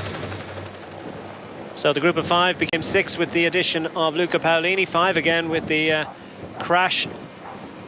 Relatively benign one. Relatively, I say. That happened to Geraint Thomas, but he was no harm done. Back in the fray, back up to 6, and now Nicky Terpstra has made it 7 riders up front, including 2 riders from Ethics Quick Step, and Terpstra not too shy about going to the front of the field. Chris Porter is on Twitter at DQ Sport for myself, at Bryce Smithy, hashtag Home of Cycling. I would love to see Luca Paolini win. He's always up there working hard. He is always thereabouts. He's around a long time now, the Katusha rider, but he knows exactly where to place himself. And even if the legs aren't always perfect at the back end of a classic, well, he's a tough classics man and really intelligent rider. Knows exactly where to be at pretty much every point. A little bit of activity in the group behind. Yeah, this is Matt Heyman now for Orica. They've got 2 riders in this group, and I said many teams with only 1 rider, so very difficult for them. They're just trying to create a small chasing group now. Still time for any of these riders. If we can get 5 or 6 riders working well together, they can make it back to the front. A local team, Wanty Group Gobert, have also managed to get 2 riders in there. It looks like a Mercato and Leukemans for Wanty Group Gobert. Just noticed that also Tinkoff were talking to Sagan. Memorials to so many different nations around Flanders fields. And this area is absolutely dotted with graveyards, cemeteries of all sorts of types. And literally thousands of unmarked graves representing, well, a time that must not be forgotten. That John Beetle says, not many harder man than Geraint Thomas. What a ride to get back on. Yeah, he absolutely flew up there, didn't he? He's on good form, there's no doubt about it. And one would hope for Thomas that he's retaining enough energy for battles to come, because we're still just arriving at the point of this race that you would start to describe as the final on an average classics day. Look at the way that flag is blowing on the left-hand side. Just as Rowlands goes past that gap in the buildings, the bike is almost whipped from under him. And once he's through this small hamlet, he'll be back into the wind in a big way. Mark Sargent just giving him a gel, saying it was open, so he could just squeeze it in. He'll need every ounce of energy he can get. 147 in front of 7 riders, including Van Mark, Thomas, Oss, Van den Berg, De Buschere, Paolini and Terpstra, but the gap creeping up ever more to the peloton now. Peter Kirk pointing out it wasn't that mild a spill for Geraint Thomas. Yes, it was a spectacular crash over the handlebars, but luckily, as Brian said, a relatively soft landing from his point of view. No harm done, but awful to see riders just being literally blown off the road. Inside 50 kilometers to go. 1 minute and 53 seconds is the advantage that our lone leader out front, Jürgen Rowlands, has managed to eke out over this group of, now it has swelled to 7 riders who have now got what looks like a 2-minute advantage on the group behind. So the chase behind from what was the main peloton has disintegrated a little bit lately, as these 7 riders up front chase our lone leader.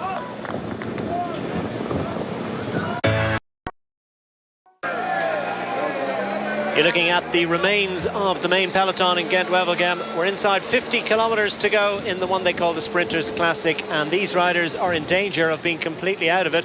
Peter Sagan, the reigning champion, on the podium the last 3 years in a row, and a very, very frustrated figure. He's the lone Tinkoff Saxo in there. He's got no teammates to help with the chase, and there doesn't seem to be any impetus here, because we've got 7 riders out front of them by over 2 minutes at this point, getting up towards 2.5 minutes advantage to those 7, and then further up the road by another 2 minutes. Our lone leader, Jürgen Rollins of Lotto Soudal. He's been out there since 77 to go, so 30 kilometers on his own at this point, and what a ride he's doing. Still seems full of fight as he hits the next climb. This the Bannerberg, a short, sharp shock. Fans from the Isle of Man have made their way to see how Mark Cavendish is getting on. Well, not getting on terribly well. Caught out with a crash early on, managed to get back on, and then a puncture at just the worst possible moment in the midst of an echelon dogfight up near the coast. And he was dispensed with, jettisoned from the fray at that point, so no luck for Mark Cavendish. Having said that, his Ethics Quick-Step team are still very, very much involved in this. They've got 2 riders in that group of 7 chasing behind. Stijn Vandenberg and the reigning champion of Paris-Roubaix, Nicky Terpstra. The Dutchmen have made it into that group of 7, Terpstra having chased across from the remains of the peloton. And now Rollins.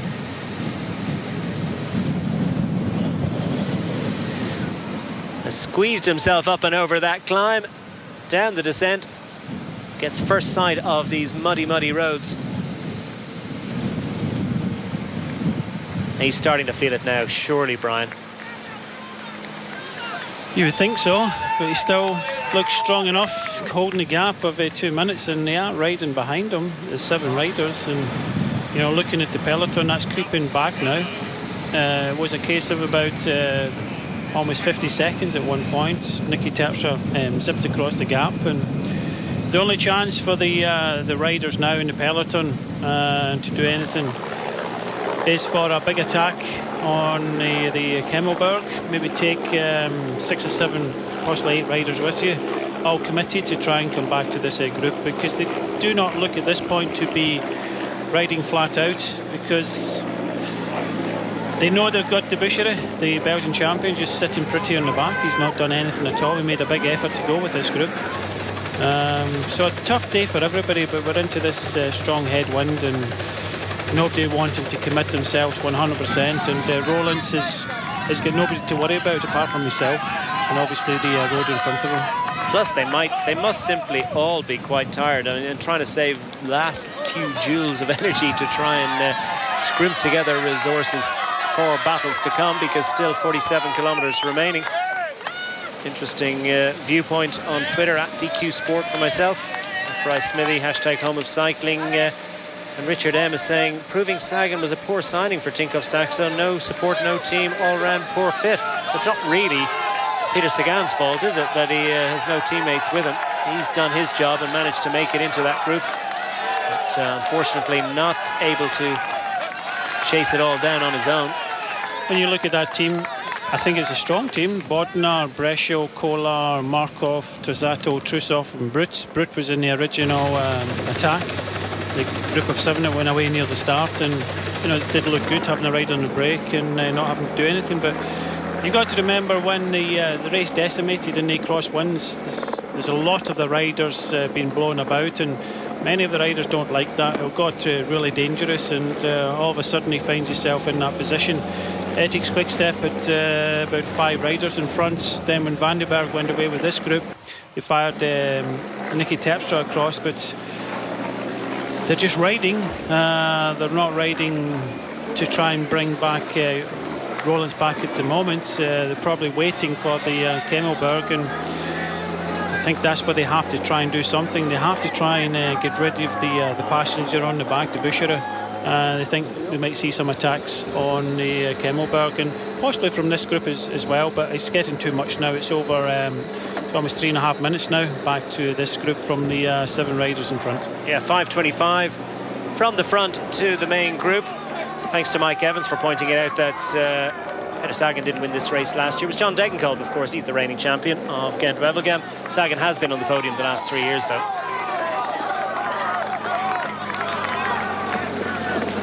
And now just a little bit of activity in that group as Vandenberg making his presence felt on the front. Geraint Thomas playing a watching brief. Daniel Oss, he's been in fine form, hasn't he, since the start of the classic season. Absolutely stormed down the Poggio.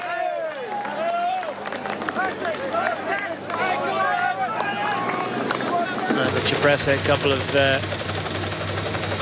last week, carrying that form through to Belgium.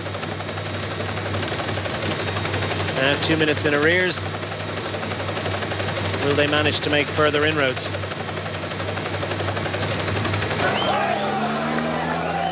Craig Broughton is calling Nicky Terpstra for the win. Well, there's a long way to go yet before we can... well, you can make a prediction anytime, I suppose, but anything could happen. I wouldn't rule out Geraint Thomas at the moment on the form he's got. No, not at all. Not at all. We're going to see some action. It's not all over yet. Still have that one rider in front. Lotto Soudal rider Jürgen Rollins has done a terrific job today. Luca Paolini checking his seams. Obviously very relaxed in there, making sure everything's straight. Might be something slightly different than that. Inside 2 minutes now, so they are starting to... that gap is starting to creep down, bearing in mind they've just come up over the hill. Roland still looks like he's got plenty of fight in there. One senses that surely the strength will diminish at some time soon. It would be a remarkable thing if a man could stay clear for 77 kilometers to win a World Tour race on his own. I suppose the saving fact is, just looking at the map and the way the wind is blowing now, that the final at least 20 kilometers are pretty much straight into Wevelgem, and it should be pretty much a tailwind at that point. So if you can get to that point with 2 minutes, it still could be doable, but it's been an epic ride by Roland so far. Yeah, explain why a tailwind is generally to the advantage of the rider who's already made the gap. Well, if it was a headwind, he would slow right down because of and it would be easier for the 7 riders in front to bring them back, or 6 riders that got 1 passenger, because they'd be swapping turns, and they'd be swapping turns against the headwind. With the tailwinds, obviously it's going to benefit the chase and the rider in front, but for Roland on his own, it's going to benefit him because everybody knows what it's like with a tailwind, and riding into a headwind when you're on your own is somewhat easier to have a tailwind. So he just has to try and get to that point in about just over 20 kilometers time. Still not going to be easy because this group is not finished yet. I'm pretty sure we're going to see some activity maybe the next time up the Kemmelberg.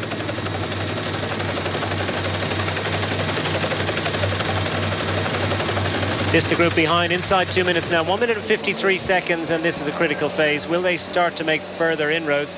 Group behind, plenty of conversation going on. Lotto Jumbo go to the front. They're not interested in chasing. They've got Sepp van Mark doing a fine job for them up front in that group of 7.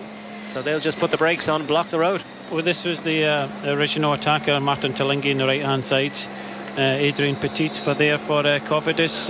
Giant Alpecin, I've got 1 rider there on the left-hand side, but so many riders have only got 1 or 2 riders, and nobody really wanting to go to the front of this group. So I think it's all over for these guys if they want to come back to the front of the race, and so the race is going to be over up to the 8 riders out in front. Roland still commanding a lead of just under 2 minutes from Van Mark, Thomas, Os, Van den Berg, De Buchery, Paolini and Terpstra. And the way the tactics are playing at the moment, De Buchery in a very good place for Lotto Soudal. He's got Rollins down the roads, and De Buchery one of the fastest sprinters in that group. Edwin Squire saying it certainly would be remarkable if Rollins could stay clear for fully 77 kilometers. But let's not forget that Tom Bonin managed to win Paris-Roubaix. It's about 50k, wasn't it, that solo run in for Tom Bonin a few years ago. Tom Bonin, one of the most famous classic riders of all time, one of the preeminent riders of his generation, that's for sure. Unfortunately absent from the classic scene this year, and we wish him well in his recovery from injury. Jürgen Rollins yet to make the big breakthrough in terms of one-day classic success. If he hung on here, it would be a famous win, and wouldn't ever have to buy a beer in Flanders again. 2 minutes now, so he stretched it out again. He's maintaining the tempo, maintaining the advantage, just starting to nod a little bit. Head moving around. The peloton almost 6 minutes in arrears from the lone leader, so almost 4 minutes back from the group behind. I think it's fair to say that the 7 riders chasing the lone leader are the ones that will fight it out for victory in this year's Gent-Wevelgem.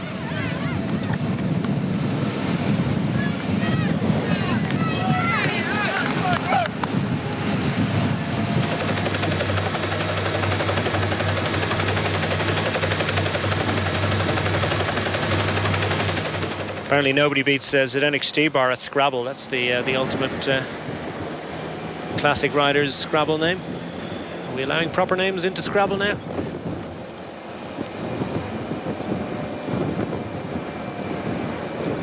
Luca Paolini has taken his rain jacket off, so conditions significantly improved in terms of wind and rain. Still plenty of wind out there, and as we've seen, when you go past buildings,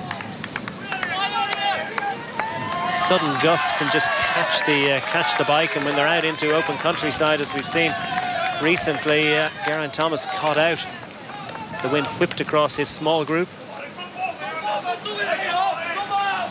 Rollins gets the encouragement, and he's going to need all the encouragement he can get, because this is a big ask for him.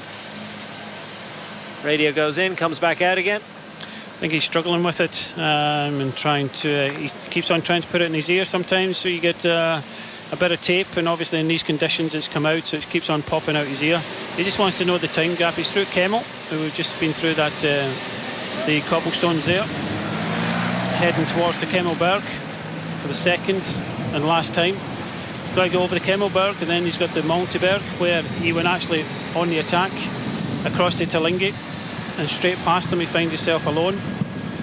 But he just has to try and get to about the just over 22 kilometre mark, and then he should have a bit of a tailwind, and if he has 2 minutes then it's doable. Question on Twitter earlier about whether the teams all have different frequencies, whether the other teams can listen in.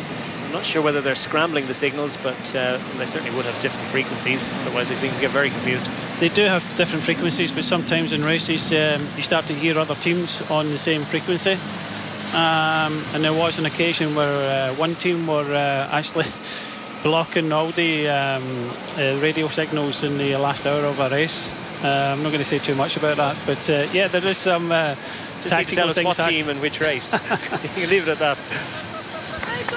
It always happened with an hour to go. Wow, what a good time for it to happen. What are the chances? 40 kilometres to go now in Gent-Wevelgem.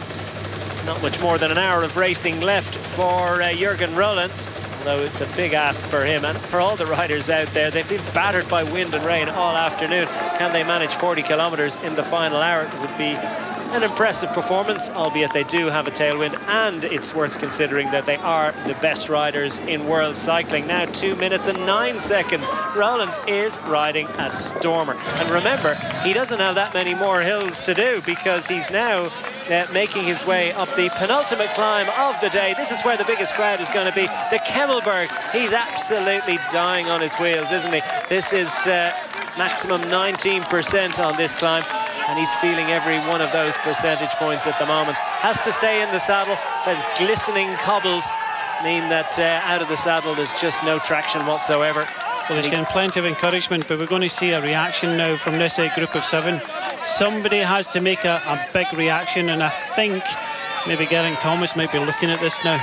It's going to come.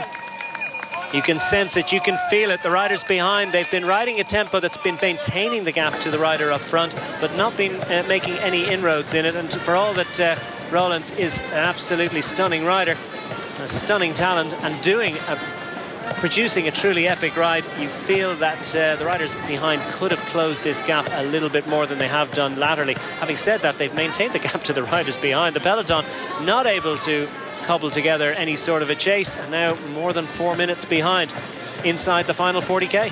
Rollins just has to maintain a good tempo up here. He doesn't have to ride flat out. A bit of a grimace there. He just has to get over this climb safely down the other side. He's got one small climb yet to come, and he's getting ever so closer to the run into Wevelgem, but we are going to see a big reaction from the 7 behind. We're waiting. He's waiting. Everybody senses that it's coming. 3 kilometers in total, the Kemmelberg, so it's the longest hill they face. And he'll be delighted to know that he's done it twice. He doesn't have to do it anymore. Monteberg is 1 kilometer in length, average of 12%. Sorry, average of 7.3%, maximum of 12%, and that is reached with 34 kilometers remaining. So once he crests the summit here, he'll have about another 3K to the bottom of the Monteberg.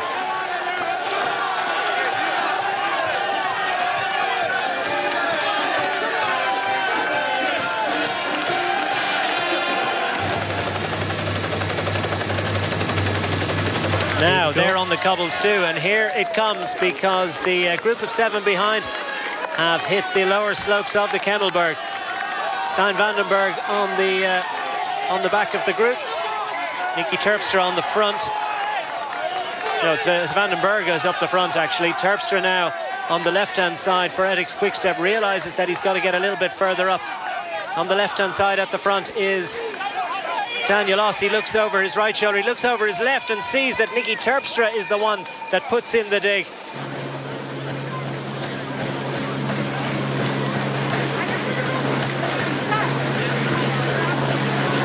Terpstra it is that is racing clear.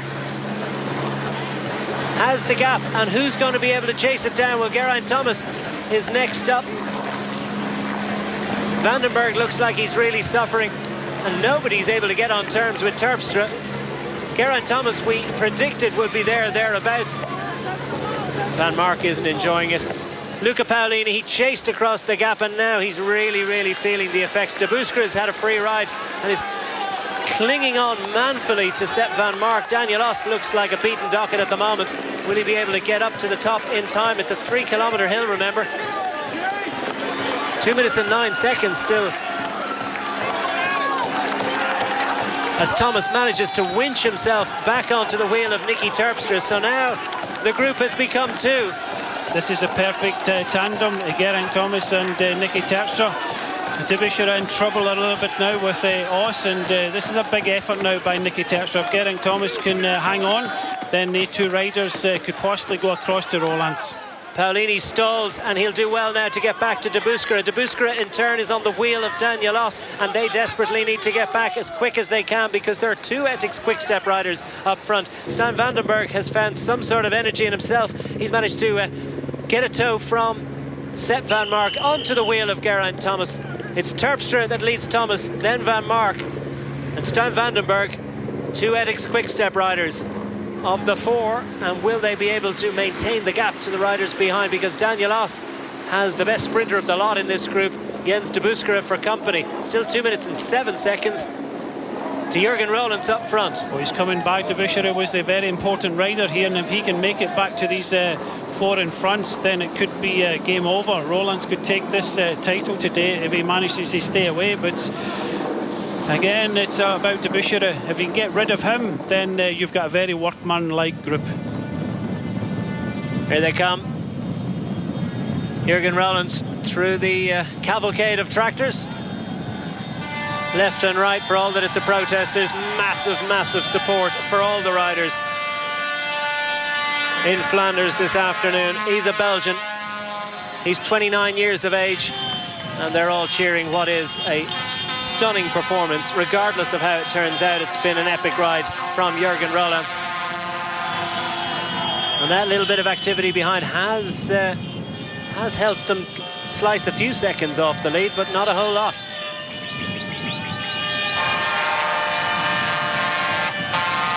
And that's a hell of a klaxon sound for Jürgen Rolands. Those shovels make for great grandstands, don't they?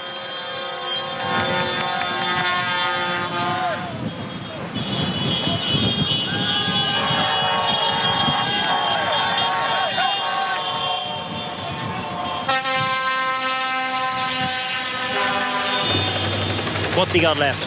Jürgen Rolands, desperate to try and cling on, and look at that update from the GPS suggests there's now only 1.5 minutes, so that big burst of activity on the Kemmelberg has certainly had a big effect. And Daniel Oss looks like he might make it in. Debuskera is back up with the leaders, so the Kemmelberg hasn't proved to be significant in terms of splitting them up. Luca Paolini too is scrabbling to try and get back on terms, so it looks like the Kemmelberg, good old scrap, but not enough in terms of splitting them up. Oh, Noss has absolutely stood still in the road, so he almost made it back on and then finds himself absolutely shattered in that headwind. The important rider in that group in front is Debuskera. He can just sit on the back of the other riders in front, and if they come off onto the bigger roads, then he only has to sit there. They had to get rid of him. They haven't done that, as we head back to what's left of the peloton, led by Towns of Top Sport Flanders. Well, BMC have riders in this group. They're not chasing now, but they'll be devastated to find that Daniel Oss, for all his fantastic form in recent weeks, just hasn't quite got it. And I wonder if he's going to be able to make it back to that group. One more climb to come.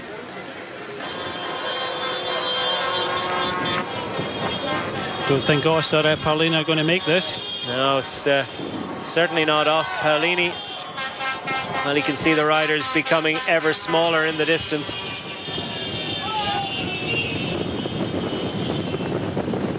Stan Vandenberg goes to the front. It was Terpstra that split them up, and now he'll try and save a little bit of energy, try and regroup to do it all again on the final climb of the day. The Monteberg coming up very shortly. Sylvain Chavanel leading the what's left of the peloton from Towns. Trenton in third place there. They're on the bottom of the Kemmelberg.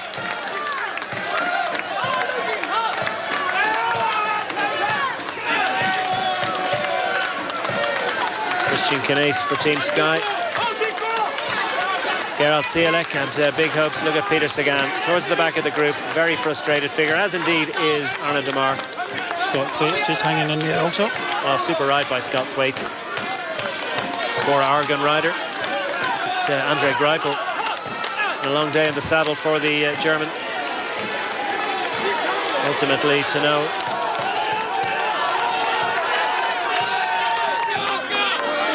At least he'll be comforted by knowing that he's got two teammates in front.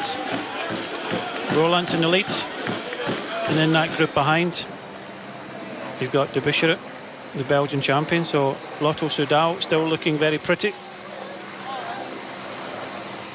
Liam Ruth pointing out that the Kemmelberg's 530 metres long. I suppose it is at its steepest point. I suppose it depends on where you pick it up, but the graphics here indicating that it's 530 metres long. The Monteberg is a kilometre.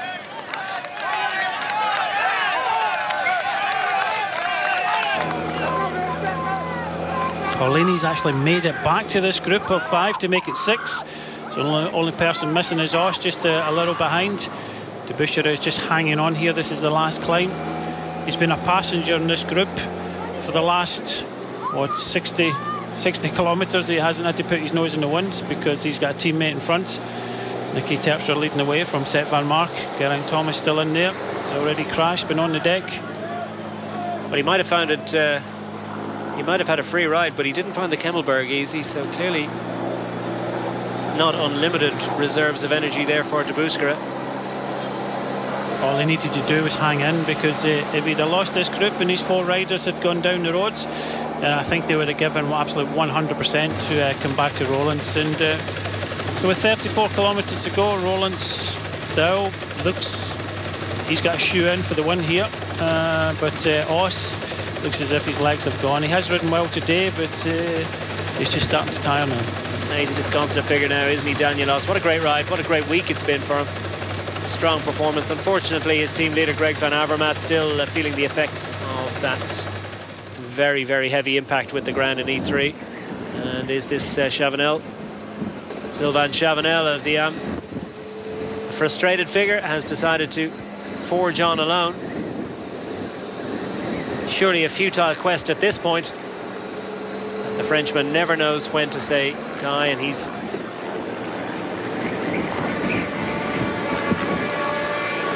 heading out alone for a 33, or at least a little bit longer, 34-35 kilometre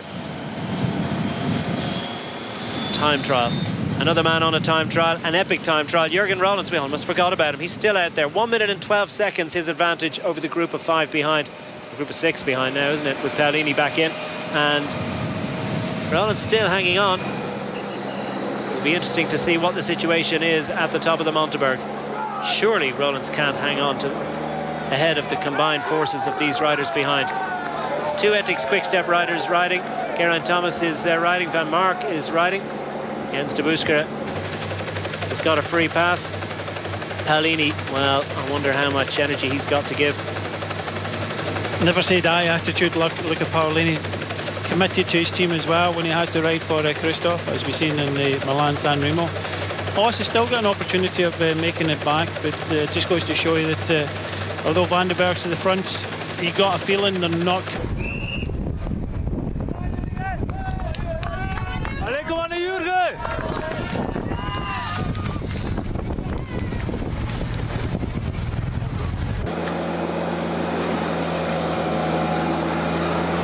Ethics Quick-Step have the numbers in this group. If they do manage to tow back Rollins, how do they play it? I can only think now they have to get rid of de Buskere. Well, de Buskere is there. He's getting, even if they take back Rollins, de Buskere could possibly win the sprints. So they're pretty much in two minds now. What they do is commit themselves with de Buskere sat on and bring Rollins back, and then they're in with an opportunity to win. You just have to block out your mind that de Buskere is there. And they have to do it now, they have to do it quickly, because then they can start attacking with two riders in front. They can start attacking and try and win. Because I'm pretty sure that if they do catch Rollins, he's going to be absolutely insane Scotland gubbed. He's not going to have a lot of energy left. So now's the time to do it. If you can bring him back, it means that...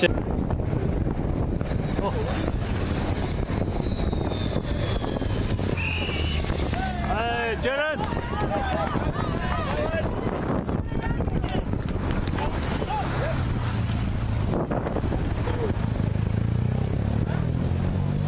Hey, Daniel.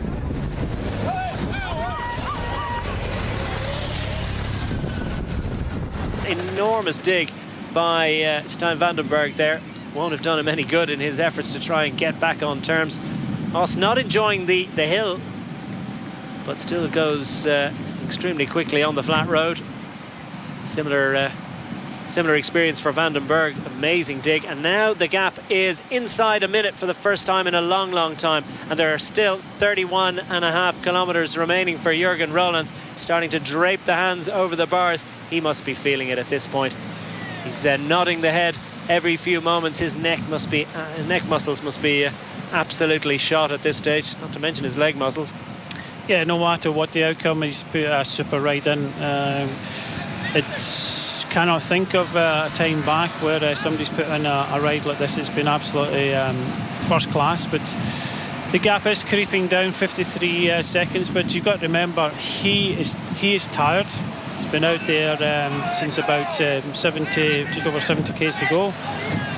But the other riders behind are tired, so if he can just try and hang on here, he'll be turning direction fairly soon, which will turn into more of a tailwind, and that might help him a little bit.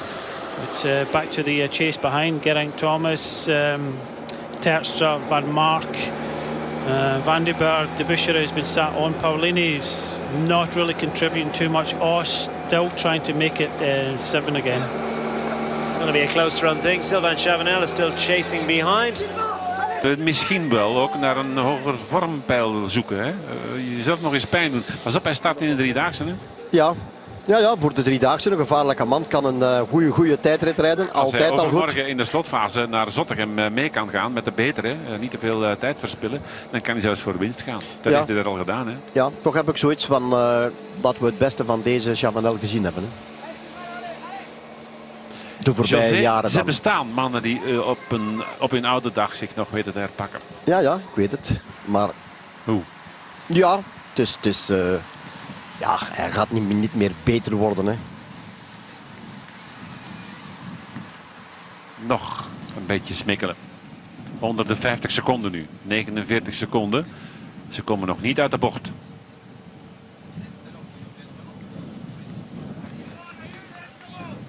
We rijden nu richting Ypres.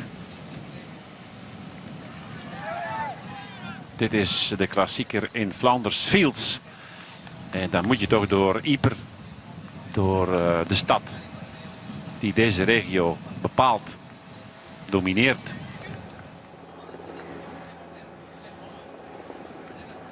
Busser probeert er wat tussen te wringen. Het is goed dat hij dat doet. Dus de boel een beetje breken. Nu Geraint Thomas op kop kijkt in de Busser zijn ogen en ja, die gaat niet komen. Dan moet Terpstra komen. Dat is een beetje vervelend. Maar het gaat, ja... Het gaat niet voldoende opbrengen, denk ik. Het is heel veel gevraagd van Jurgen Roelands daar vooraan.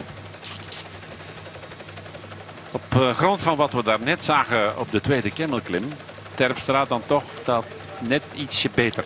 Ja, sterker dan een Sepp van Marken die dan helemaal naar het einde van de kemmel toe nog eens een versnelling moest gaan implanten om terug te komen. En zoals er net gezegd, de sprint, als die er ook al aankomt straks, de wind vol in de rug. Dus echt vol in de rug. Maar wie heeft er nog iets op zitten? Wie heeft er nog een versnelling? Het is nu 5:12.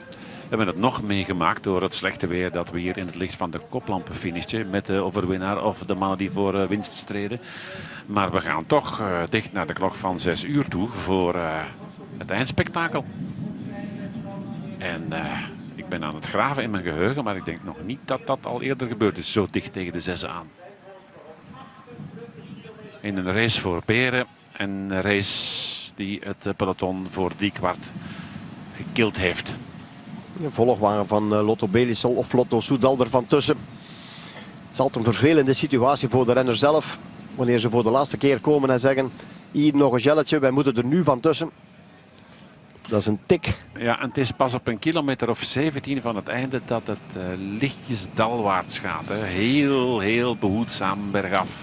Tot dan heb je nog altijd van die stukken vals plat te verwerken. Ja, maar hij zit hier al zo lang alleen te rijden. De benen die draaien nog wel, maar achteraan rijden ze gewoon een tand groter. Ze zien hem ook voor en uitrijden. Kijk, gaat teken doen naar de volgwagen van kom nog eens, maar die is weg. En hier zitten ze gewoon te zeilen in de wind. Moet je dan niet wat toleranter zijn? Hij geeft zijn bril af. En in deze omstandigheden die volgauto wat langer in het spoor laten. Ja, langs de andere kant kun je zeggen, hoe minder wagens erachter rijden, hoe optisch het beeld beter is voor hem. Ik bedoel, hoe verder voorsprong hij dan optisch heeft wanneer er heel veel wagens achter hangen. Ja, dan lijkt hij dichterbij te zijn, maar al bij al ja, is het toch allemaal spelen. Deze mannen die draaien rond, behalve dan de kampioen van België. En het wordt heel moeilijk, terwijl er achteraan nog altijd... Paolini is ook al een tijdje niet meer aan het draaien, maar alle begrip. Hij heeft met zijn knekels van 38 jaar oud een serieus gat moeten dichten. Opgelet, hè? Opgelet. Die jacht in zijn lijf, dat explosieve, dat zal hij niet meer hebben. Maar hij is ooit zeer sterk en rap. Someone wants to get behind. Everybody's getting tired in the group behind. No more tired than this man here. Still 47 seconds. If he can just get to as close to the 20 Ks to get that tailwind and hopefully the negative riding behind could possibly help him. You can just see the speed is up ever so slightly. It's kind of head cross at this, tail cross at this moment. So you can just see he's starting to move over the ground a little bit quicker now. But the gap coming down ever so slowly. Dave Elson's asking on Twitter at DQ Sport, hashtag home cycling. Why don't one of the Ethics guys not take De Buskera out the back, make him work to get back on? It's a dangerous game to play, isn't it? At this moment it is. They can do that, and they have to get rid of De Buskera, and it's not the case. So attacking rather than they have to bring back. They have to do this. They have to bring back Rollins first. Once they bring back Rollins, then they can start to play the tactical game. But I think Rollins will be really tired to go with any of the accelerations. It will all be left to De Buskera. And again, he's just following the wheel through and trying to upset the riders, because when you get deep into a race like this and tiredness starts to set in, and he's doing what anybody would do for his teammate in front. Every second is going to count in this running. So he's forcing Geraint Thomas to ride that little bit further to go up and over and through. And that's likely to make his fellow breakaway companions just a little bit cranky. He's never right off Luca Paolini. He's a fighter. He came across the gap, and he's probably he is the oldest rider in here, but he's got very much a lot of experience. So never write him off.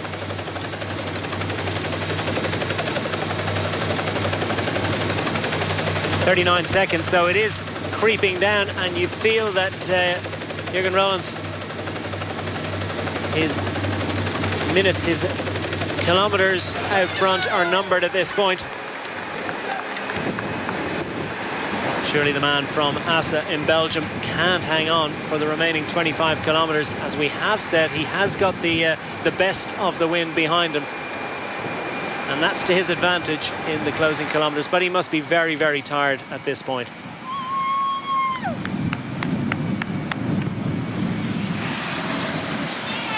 Well, the motorbikes have been cleared out. He gets further indication of the gap, such as it is. Been plenty of motorbikes for company for Rollins. Hasn't done him any harm, that's for sure. Now inching up around and just hovering around the 40 seconds mark. Oh, just stretching the legs a bit, so a bit of cramp might be creeping in there. Over 200 kilometers in the legs at this point. Over 215 kilometers in the legs. More is to the point. 134 Grassi saying, does Geraint do too much work? Might have said that on Friday, I think, and he did win, so definitely not on that occasion. Today, I think it's been share and share alike of those riders with a reason to work. It is. He has to, right? He's on good form. If he wants to try and win this today, he's in with another good chance. He's up against some very strong riders, and obviously slightly outnumbered, but he's still in it, and he has to ride if he feels good. And they have to bring back Rollins. Once they've brought back Rollins, then the tactical ploys will start to happen.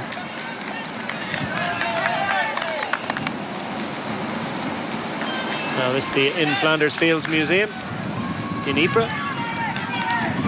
Ypres, however it is pronounced.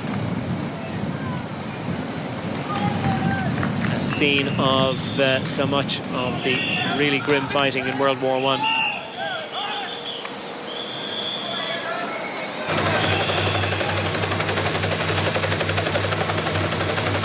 We're deep into West Flanders country here.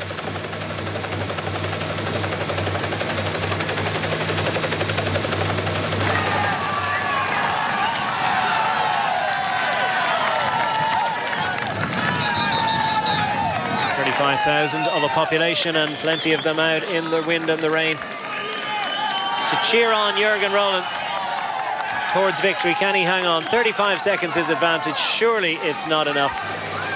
Just too much strength behind.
Seth Van Mark's feeling pretty hot, thank you very much. Daniel Oss still fighting hard to get back into contention. I don't think it's going to happen for him.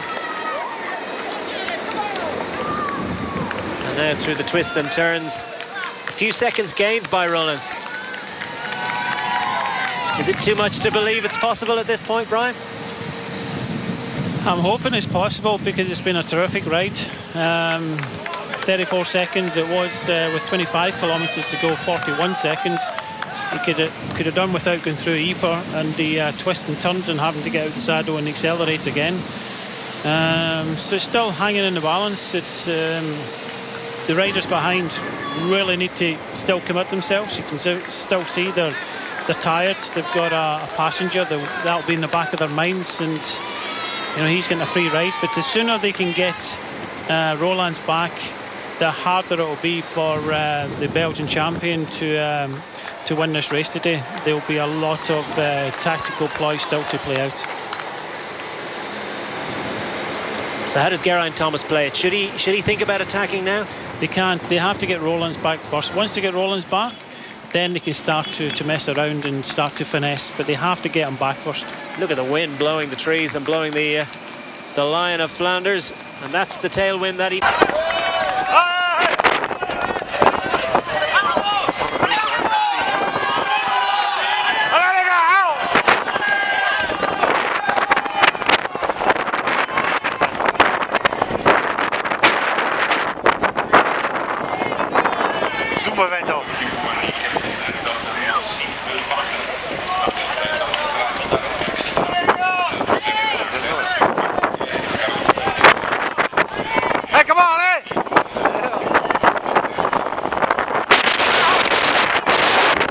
Any chance of hanging on, he needs a tailwind. Right now, at the moment, he has it.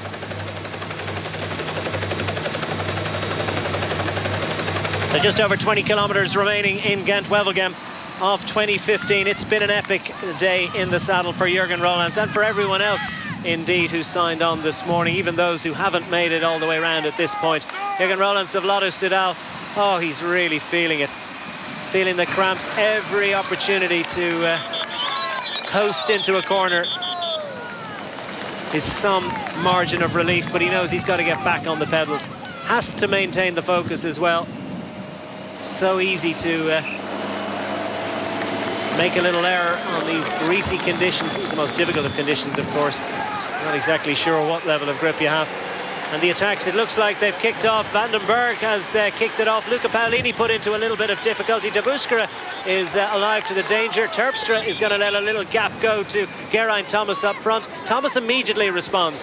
He knows that he has to. De Buskere too needs to respond. Terpstra, well, he'll just watch this one.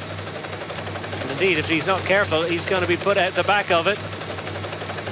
He provides the a lot of shelter indeed for Luca Paolini, but Terpstra having to make an effort to get back onto the back of this group, and it looks like Geraint Thomas has managed to drag them back over. But De Buskere is still there, so Geraint swings over. He's not going to get any help from De Buskere. Just puts him again in the gutter. So they just asked the question there, but Stijn Vandenberg is putting in a big turn now. Oh, he goes again, and a few metres gap open up between himself and Geraint Thomas. And there is not a single rider in that group that is not really feeling this, because it's been an absolute battering for every one of these riders. Geraint Thomas winches himself back on. De Buskere is safely in there. Terpstra manages to make the junction after putting himself in a little bit of danger. Luca Paolini clearly doesn't have a lot of strength, but has all the smarts necessary to get in there. If they stall a lot at the back end of this, Paolini will try his luck.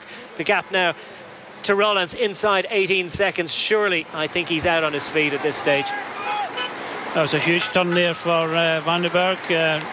Geraint rides through, but that was the perfect time if you had the legs to go on the counter-attack, because they can see Roelandts in front. So for Terpstra, that was the perfect time to try and hit them, because everybody's in their hands and knees. The riders spread wide across the road, looking at each other. Where's the next attack coming from? It's a little bit of relief for Roelandts. And now they go again. Vandenberg once more continues the softening up process. He does look super strong. He's put a lot of big efforts in today. Sepp van Marco is with him. De Buskere just hanging in there, hanging off the left-hand side of his bike, trying to get as much shelter as possible. Vandenberg's attacking from the front of the group. Would he not have been better advised, if he's going to go next, just to roll to the back of the group? They'd all be looking for him and waiting, but he might just get that extra pedal revolution advantage. And Terpstra's gone. Terpstra's cracked in a big way. Has he punctured? Trump. Yeah. Is it cramp or is it a puncture? Looks like we could have a mechanical issue for Nicky Terpstra. And this has had a massive impact on the tactical considerations. Inside 20 kilometres to go. Terpstra, well, they've gone for a bike, and it's not coming off the roof just quick enough. And this is surely it for Nicky Terpstra. Frustration for the Dutchman. Drama continues in this race.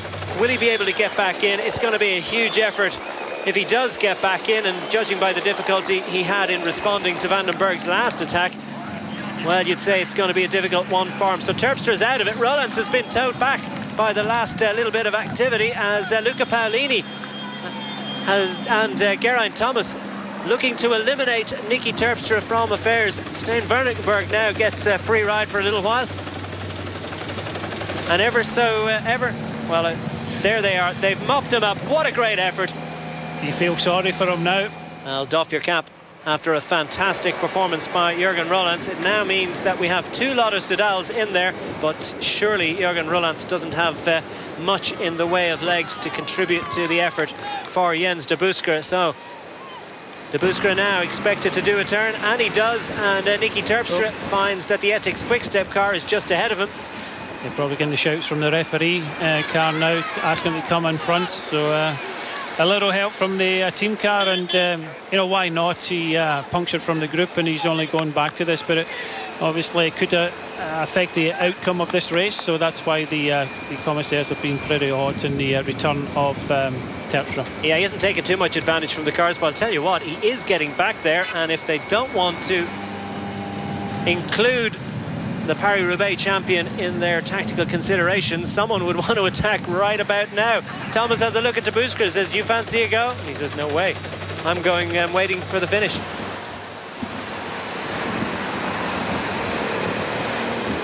So less than 17 kilometres to go, and Nicky Terpstra makes it back to the group. He's going to go straight over the top by the looks of this here, Declan. It would certainly be the right move, because nobody wants to bring the man on the front, Jens de Buskere, all the way to the line. Geraint Thomas rolls to the front. It's between these 7 riders. He's looking, here he goes. Here comes Terpstra, they've all been alive to it. Luca Paolini, most alive, and immediately responds. No reaction from de Buskere. Geraint Thomas takes it up.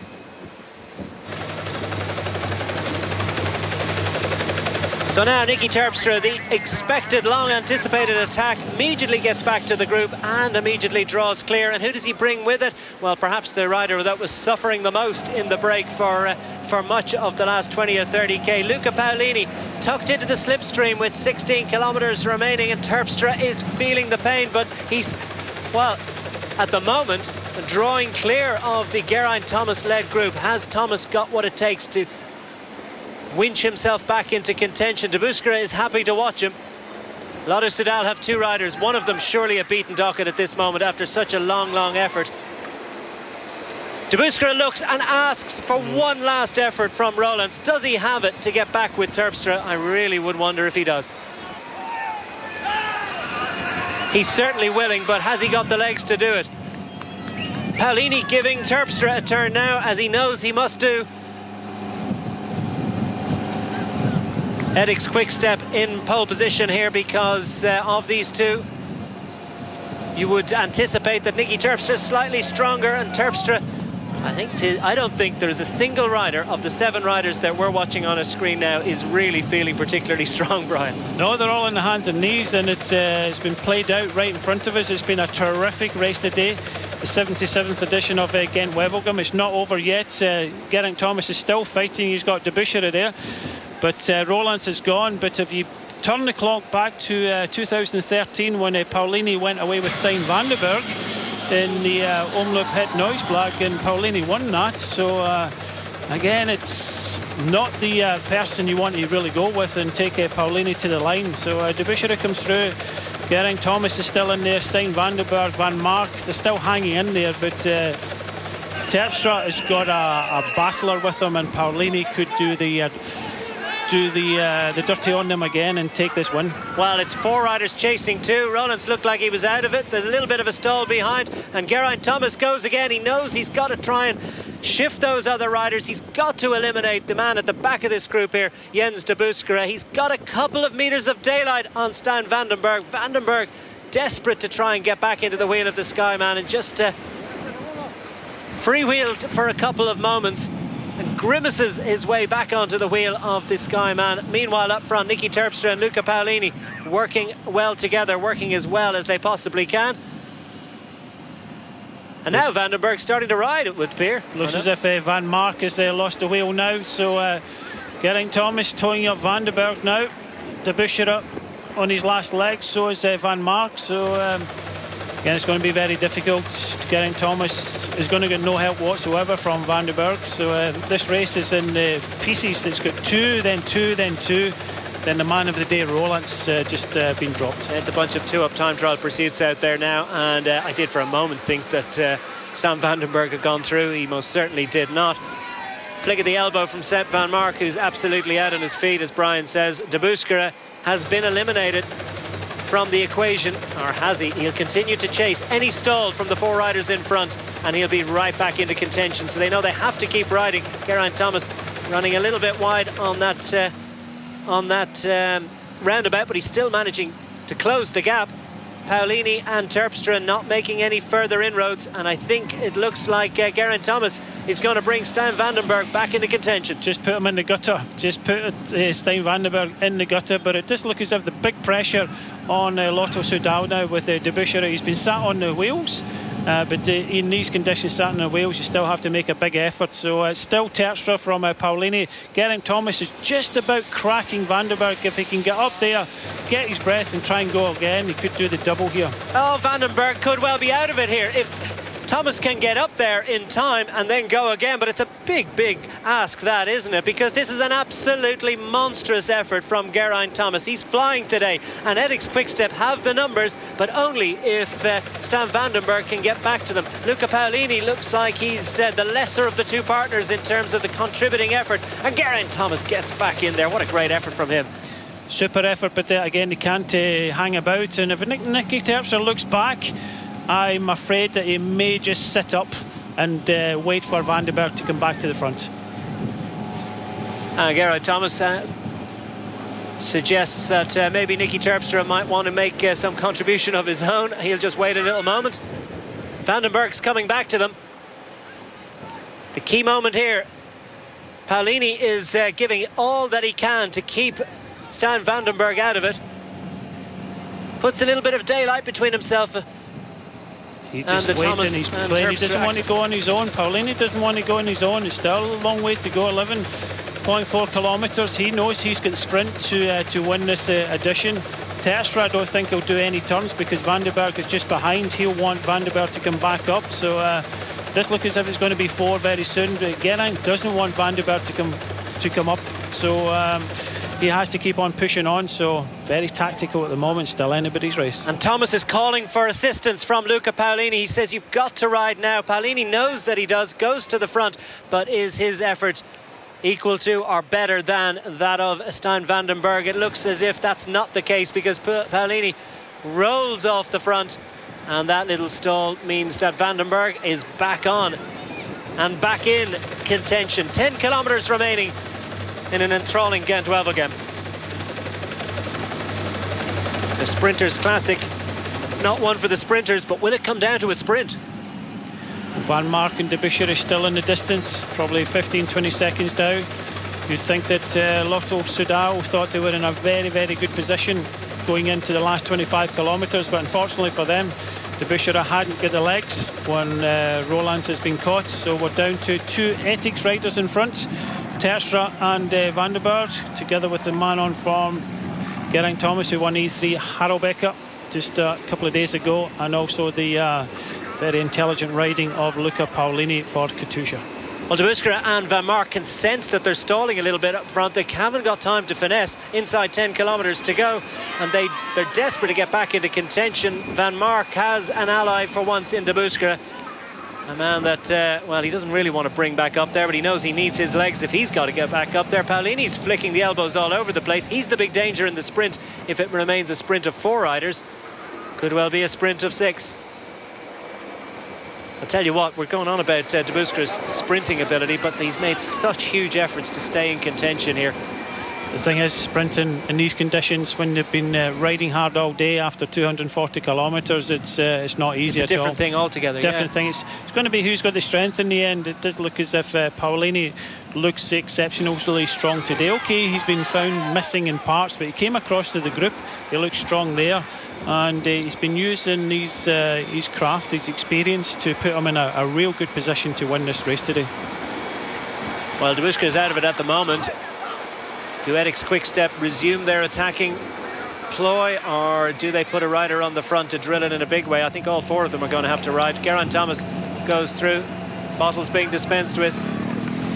Terpstra, a gulp and then a gulp of air.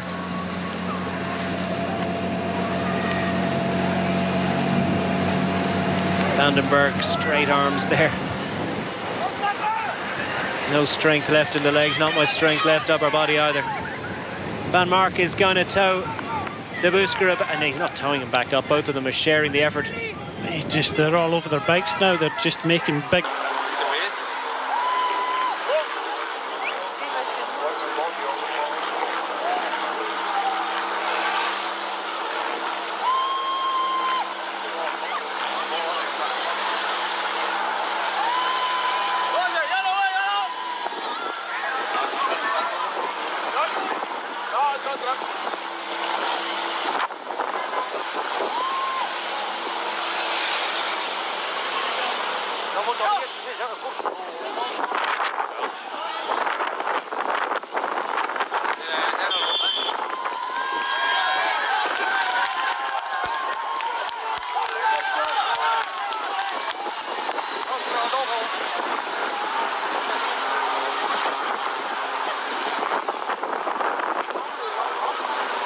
Thomas has to get away from this group. You feel that he knows it. 3K out was seemed like a good number for him on Friday. Yeah, it was just over 4K. He went with the E3 Harelbeke and held him off, but it's been a very savage day today, and it's going to come down to who's got enough left in the legs, and Vandenberg has got a problem now. As he hit technical difficulties, well, Nicky Terpstra has to stop to get a bike. Well, there won't be too many spare bikes Vandenberg's size, and you wouldn't have thought Vandenberg's bike is going to be on the outside of the car either, so I think he's going to have to get a wheel, and it looks as if Stijn Vandenberg so close to the finish. And he's still riding. Is it a punctured wheel?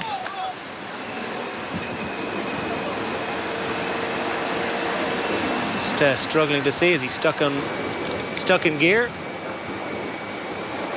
No obvious clues there. He's with the Etixx Quick Step car with 7 kilometers remaining. And he's back. He's straight back up there. Go to the left and go on the attack. Well, perhaps he went back for a little bit of instruction. We know his radio hasn't been working that well. Well, he goes, takes the road less travelled through that roundabout, emerges right alongside Luca Paolini, and then goes again with one of his trademark attack from the front. He'll never catch them out that way. Rolls off the throttle. A brief respite for the riders as the finessing begins. 6 riders left in this one. Daniel Oss out of it at this point. You just look at all the faces. They know they've been in a bike race today. Still not over. 6.7 kilometres to go to the finish.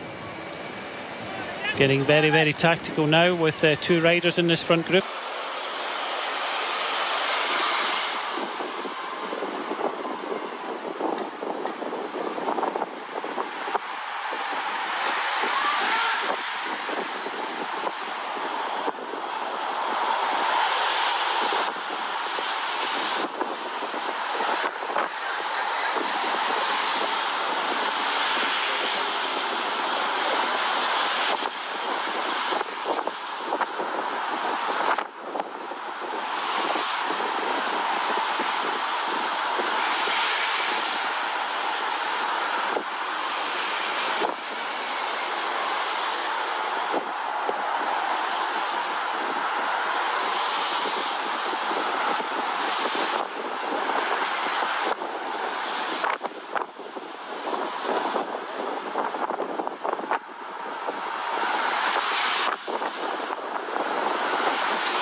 Just on the radio, want to try and give them some encouragement to start the old 1-2. Start attacking them. You see Nicky Terpstra on the left. He's trying to get to the back of the group to try and surprise them.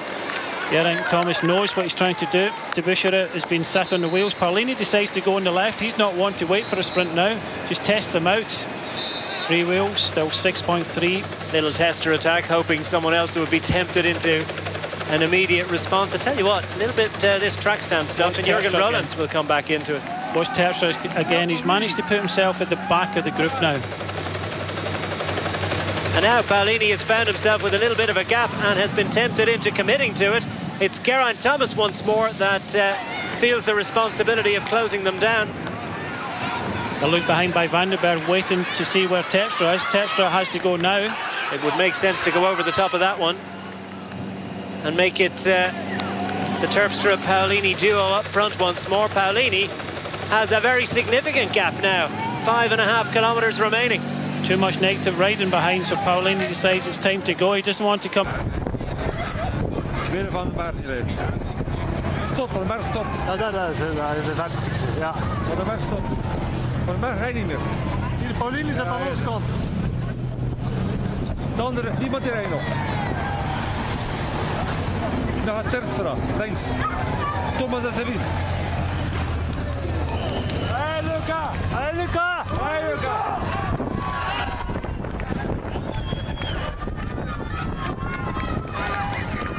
Hey Thomas! To the advantage of Luca Paolini. I'll tell you what, Ethics Quickstep are not in a very good way at the moment, having two riders in this group behind. They have to try and do something. Geraint-Thomas is keeping a minute. It's coming close to 5 kilometres to go. Ethics Quickstep, if they want to win this race, have to do something. De Bucherer is there. The Belgian champion Van Mark has been struggling ever so slightly. Geraint-Thomas, if he wants to try and win this, has to try what he did in E3 and try and distance the others. 9 seconds now to Luca Paolini. Oh, it's an amazing game of cat and mouse. I tell you what, that's some serious chess they're playing, because Luca Paolini is 1,000% committed to this one as Van den Berg goes once more.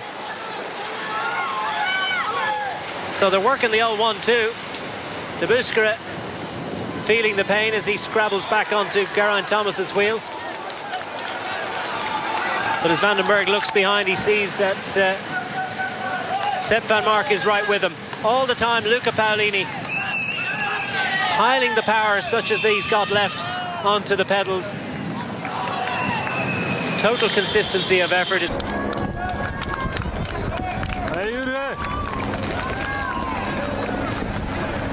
Stop-start behind him, and I think Paolini's gone. This is very, very dangerous. That's it, they've thrown it away now. Ethics Quickstep having 2 in front. He's just said to Van den Berg, you have to go now. But they have got a sprinter behind, and off he goes. Van den Berg goes again. Van Mark struggles to make the juncture. And Geraint-Thomas isn't enjoying this much either, because a few bike lengths between himself and Van Mark. De Bucherer next up, Terpstra getting the free ride. Well, it looks as if in the 77th edition of Gent-Wevelgem that experience is going to prevail here. Ethics Quickstep had 5 riders in the front group, but Paolini goes on the attack. He must have about 15-20 seconds now. Here comes Terpstra. He got a little bit of respite before he made that one. Geraint-Thomas immediately responds, and that could be significant because there's still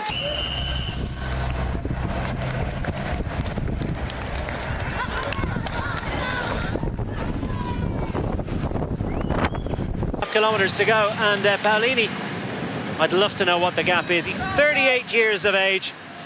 He's been and done absolutely everything in cycling. He's been with Katusha since 2011, Aqua Saponi before that, Liquigas with the Quickstep squad for a while as well. He's been around a long, long time. Only just 14 wins he's named, but he's in a great position now with 3 kilometres to go to take out his 15th pro career win. Yeah, he's had stage wins in Giro d'Italia, and it's worth pointing out, as indeed you did a little earlier, Brian, he's won the Omloop head.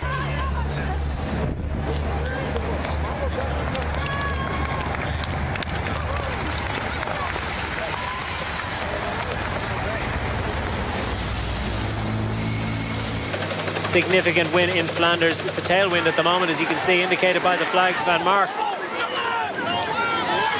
is out of it at this point. Terpstra, with Geraint Thomas for company, is chasing our lone leader, Luca Paolini. Behind them, Jens de Buskera and Stijn Vandenberg. Paolini looking only in one direction at the moment. He's right down the bottom of the block, dragging around the biggest gear he can possibly sustain.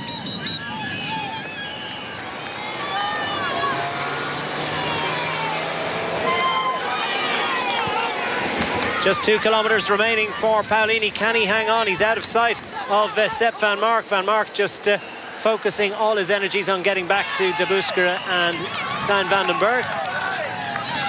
And de Buskera is going to have to do it alone if he's getting back to Terpstra and Thomas. 53.11 he's in at the moment, and inside the last 2 kilometers, a 240 kilometer race, really tough conditions. You can just see him down the road. He's got about 18 seconds now. You've now got Terpstra and Thomas. I don't think they're going to bring him back. I think we're going to see probably the oldest winner of Gent-Wevelgem. He's got to be up there. 38. He's one of the oldest riders in the race. Taki, the oldest to sign on this morning, but Luca Paolini has been around a long time. Has tasted victory champagne on many occasions. He sees the kite, sees that it's fluttering in the breeze with the tailwind, and steals a little look over his left shoulder as if to say, what sort of a gap have I got? Not believing any information he's getting from his team car. If indeed he's getting any information at this point. And it's all over, surely. Geraint Thomas and Nicky Terpstra are not going to get back to this man now. Stijn Vandenberg looks to jump Jens de Buskera to see can he race back up to Thomas, and de Buskera is a beaten docket, there's no doubt about it. So Stijn Vandenberg, an attempt to close the gap back up to his teammate, but that will be in a race for minor positions. Ethics Quickstep miss out again on a big win because Luca Paolini has jumped them all. He's played his cards to absolute perfection. Not the strongest rider in the group, but one of the strongest, and knew exactly when to make his effort. It's an absolutely brilliant win after one of the most stunning classics we've seen in recent years. It's been a tough day, and he is thumbs up to everyone in Flanders, not least his breakaway companions, as he gets his hand in the air and says, yes, I am the winner of Gent-Wevelgem for 2015.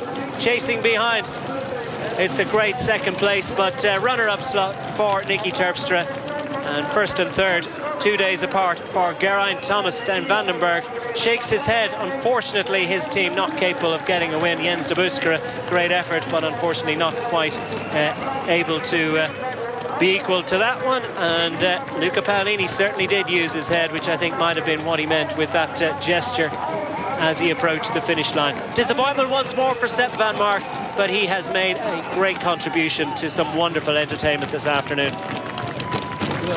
Luca Paolini, your victor of Gent-Wevelgem. Yeah, we go to the goal.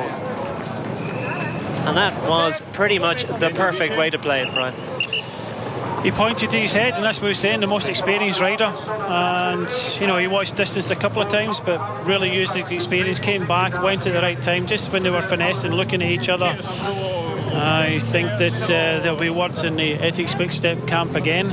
But this man here, 38 years old, been round a long time, and wins his 15th career win. But this is the other man of the day, Jürgen Rollins. What a terrific performance he has put in. And chapeau to him. Yeah, he can be very proud of what has been a great effort. Animated this race with his attack with 77 kilometers remaining and hanging on for a great result. Significant haul of World Tour points. And a good result to add to his palmarès. Not the victory that he might have hoped for, and unfortunately Jens de Buskera not quite able to hang on there to use his sprint. But there's a big cheer for Rollins. He only came up 151 short. He manages a small race, a great one. And now the group finally makes its way in, 6 minutes and 45 seconds in arrears. Zach Christoph to the front of affairs. He'll perhaps have heard already. Sagan it is, Peter Sagan, that's trying to get round him, but Christoph's going to hang on to win the bunch gallop for the minor placings. true professionals, sprinting it out for the minor placings, and indeed there might be a few World Tour points on offer there, which is always worthy of consideration. Christophe Sagan and the rest. Sprint for Mark Cavendish wasn't to be. Ma è stata una giornata molto difficile.